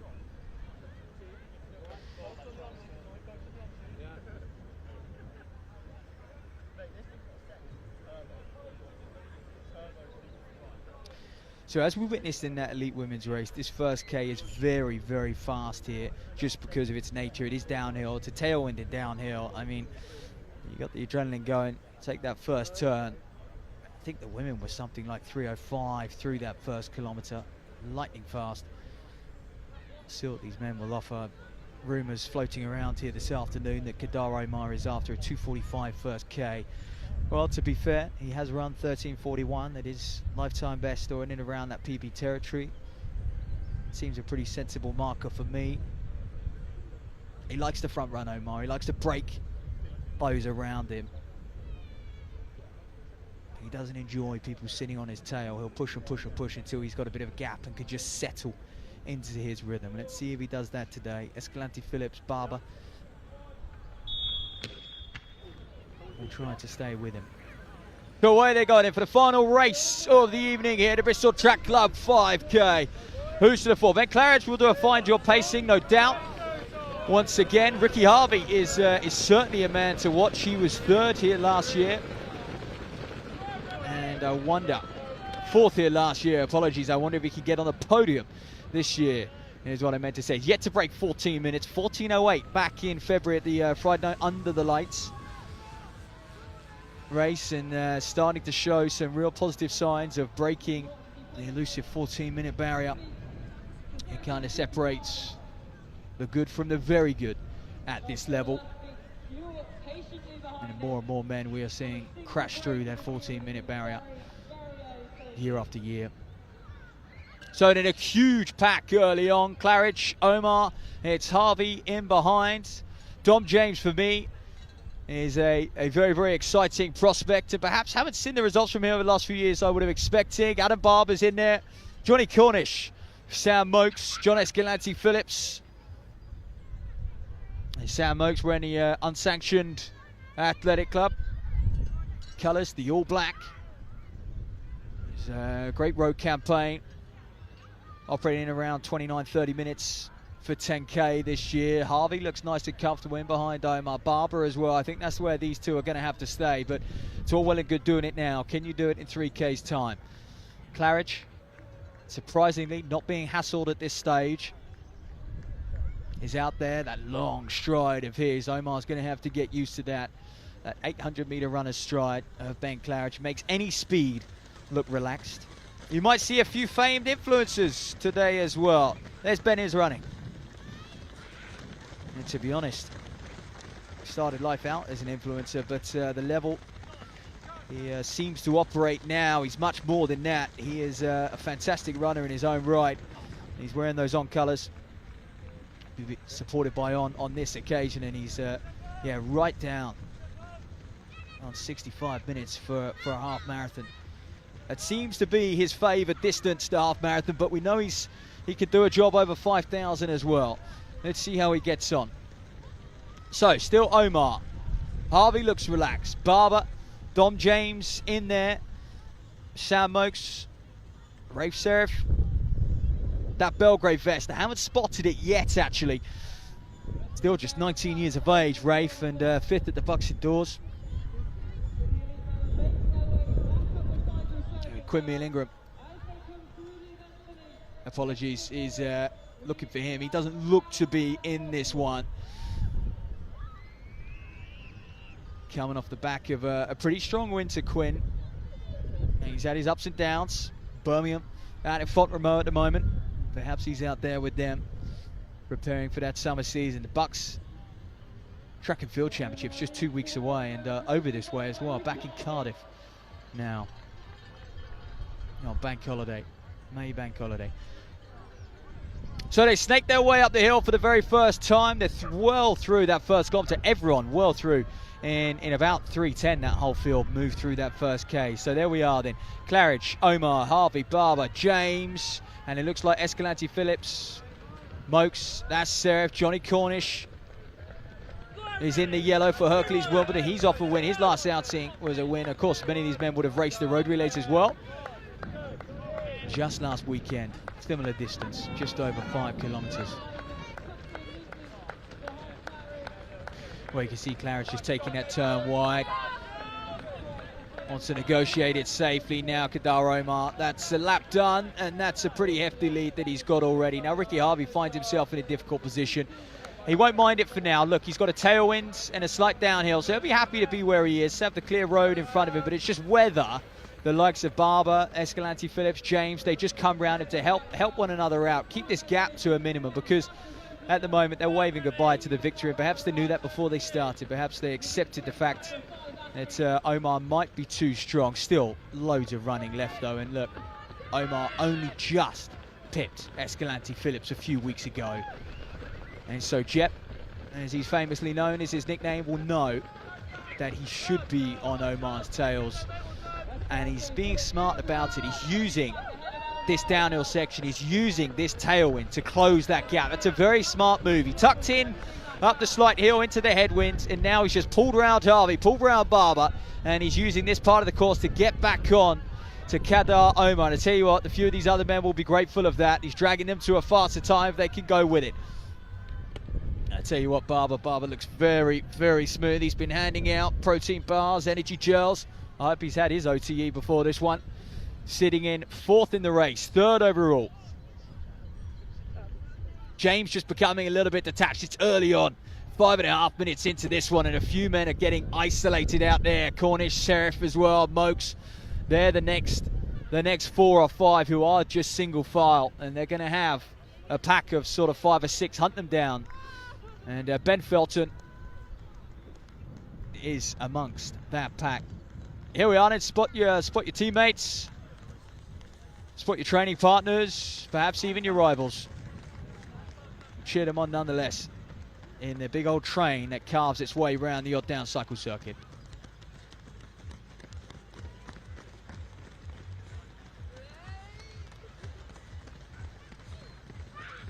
So I remember Alex Lennon won the under-20 race last year. He was fantastic.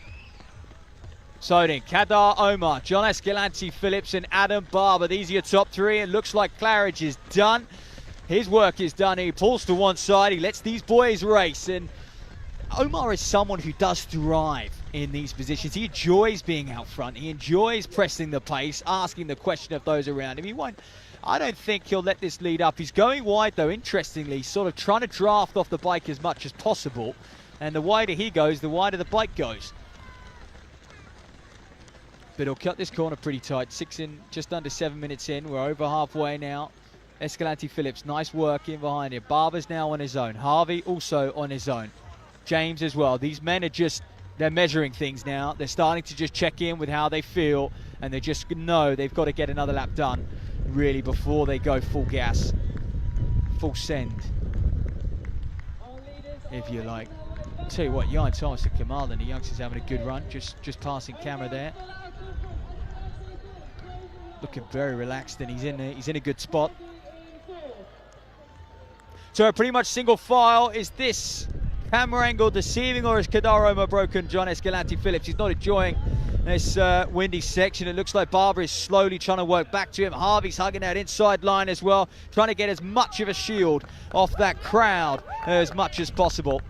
We love it in the Bristol Track Club 5K as they pass the event village, the noise, the music, and of course the atmosphere.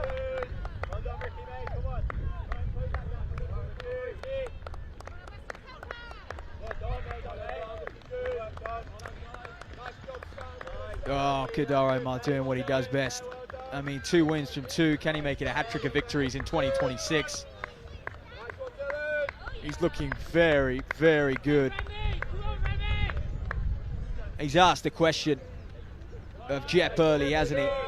he hasn't let him draft off him one bit. He said, look, if you're going to come with me, that's all well and good, but I'm going to make it hard from 2.5K. And he might well have forced Jet to just go through that red line. It certainly seems that way, because this is a big gap that's opened up very, very quickly. And he's a smart racer. I just think he plays his cards right all the time, does Omar. He uses all the little tricks in the game. You know, he attacked through those two bends. You've got those two chicanes up the top of the course. He's absolutely hammered around them.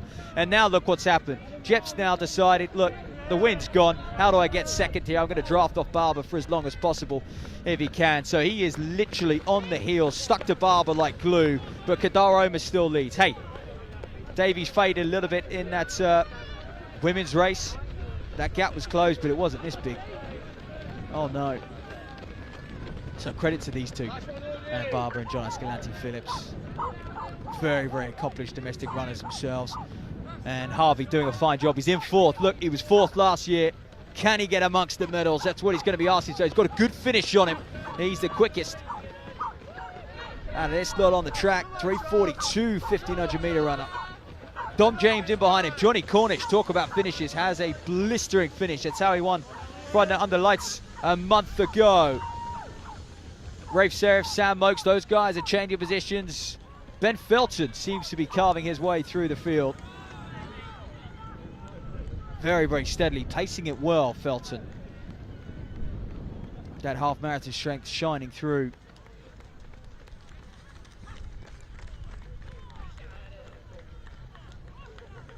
So Barber is a bit of a super talent, and I think he's certainly a name for the future, Adam Barber. I mean, he's already crashed through that 14-minute barrier of 13:53, and that PB came in Armagh, and it was a massive lifetime best, 20-odd seconds, to be frank. He was 12th on that occasion. But for a man who was 72nd at the Bucks Cross Country Championships, he certainly can operate on the road. I mean, he is skipping off the ground as he still leads Escalante Phillips in his wake.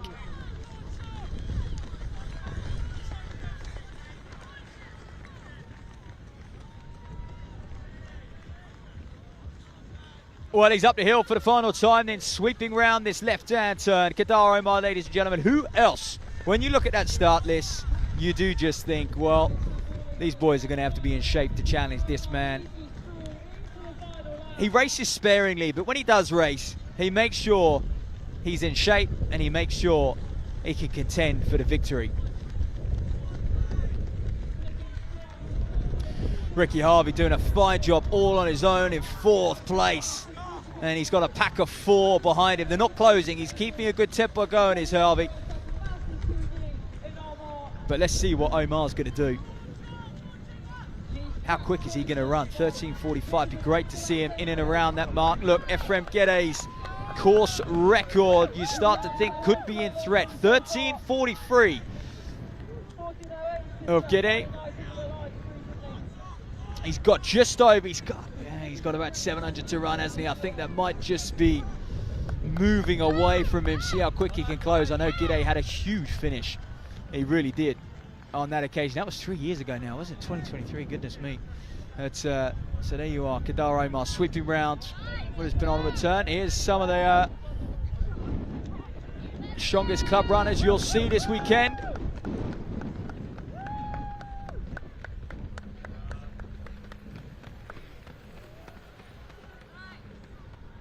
So he's full flight now is Kedar Omar.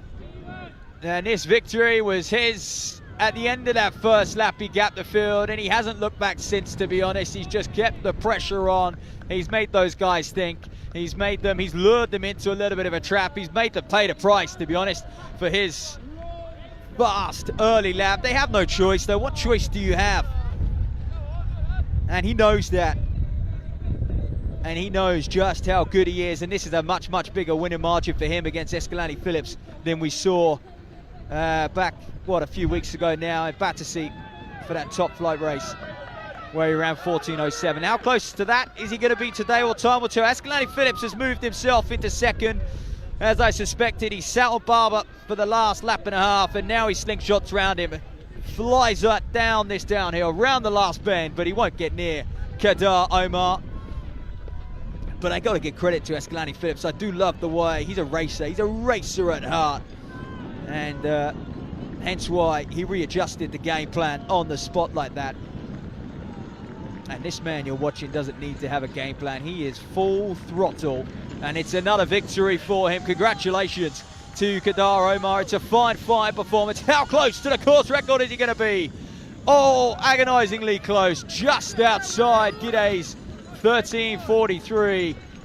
Well, that's unfortunate because the conditions were extremely windy.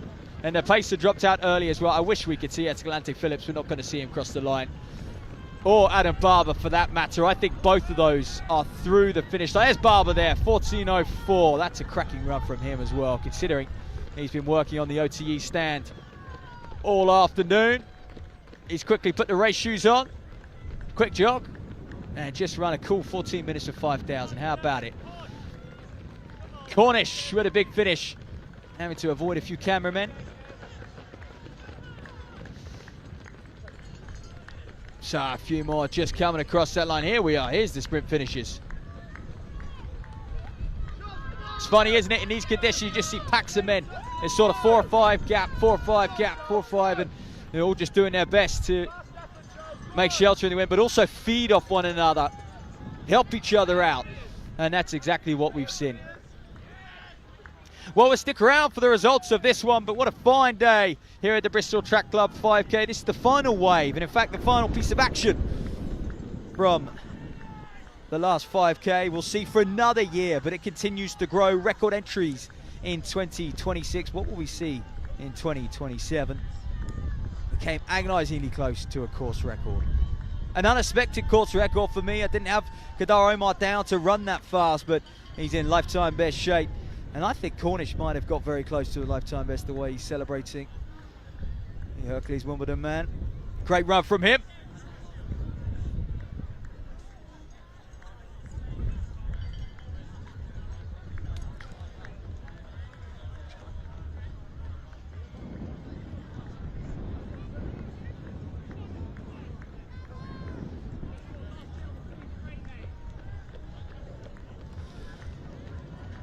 So some admirable finishes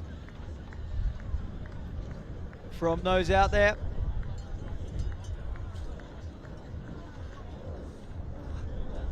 Club running at its best, isn't it? Very, very sharp top end. Always delivers, I tell you what. Live results, by the way, if you are still with us. Race Timing Solutions should have them very, very shortly indeed. And once they do, we'll publish them on screen as well. But there's no doubt about the champion on this occasion. Second place, John Escalante Phillips. Third place, Adam Barber. And Omar will take home that £1,000 prize for the winner. I think Escalante Phillips will be rewarded 500 and Barber 300. So his day worthwhile. Took him 5 hours to get here. Adam Barber. I don't think he enjoyed the traffic down on the M5, but he's made it, and he's delivered a fine run. Actually his second fastest 5K ever, and he has wintered well. Look forward to seeing what he can do come the summer campaign. So that's impressive. Last year we didn't see a sub 14 clocking. Phil Norman 14:04. Abdi Elmi was second. And so gone a lot quicker than that. These elite fields continuing to deliver. There's not many 5Ks in the country which are quicker than that. So I hope Callum, Josh, Rowan and the team are very, very pleased with themselves. It has been another fantastic afternoon here at the Odd Down Cycle Circuit. And the boys continue to put on a fine race.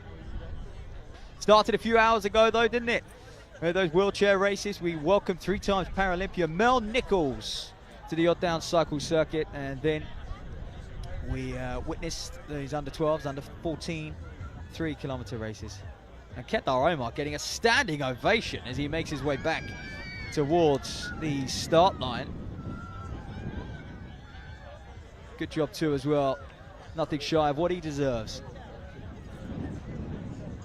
So ladies and gentlemen, I'm Matt Seddon. I've been your commentator throughout the afternoon into the early evening. I wish you a very, very happy Saturday evening and a fine Sunday as well. And right on cue, we recap these results. So Escalante Phillips just missing out of 14 minutes there. 14.01 for second place. Omar in first, obviously. Barber. Dom James, 14.18. Chandler, Cornish, Serif, Duran. Harvey just fading back there. Found himself a little bit stuck. That's good to hang on in ninth. And Mokes. Sam Mokes crowns out the top 10. 14.30, so 10 men, 14.30 or quicker. For those interested in how Ben is running, got on Ben Felton. Tops that second page of results, 14.37.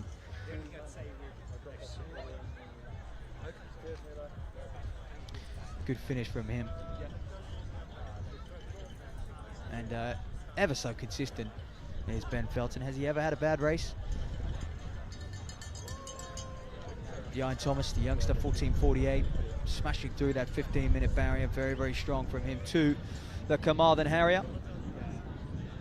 So there you have it. I'll leave you with those results on screen. It's been a fantastic afternoon. Do go back and rewatch these races at your leisure. But for now, it's goodbye and see you next year.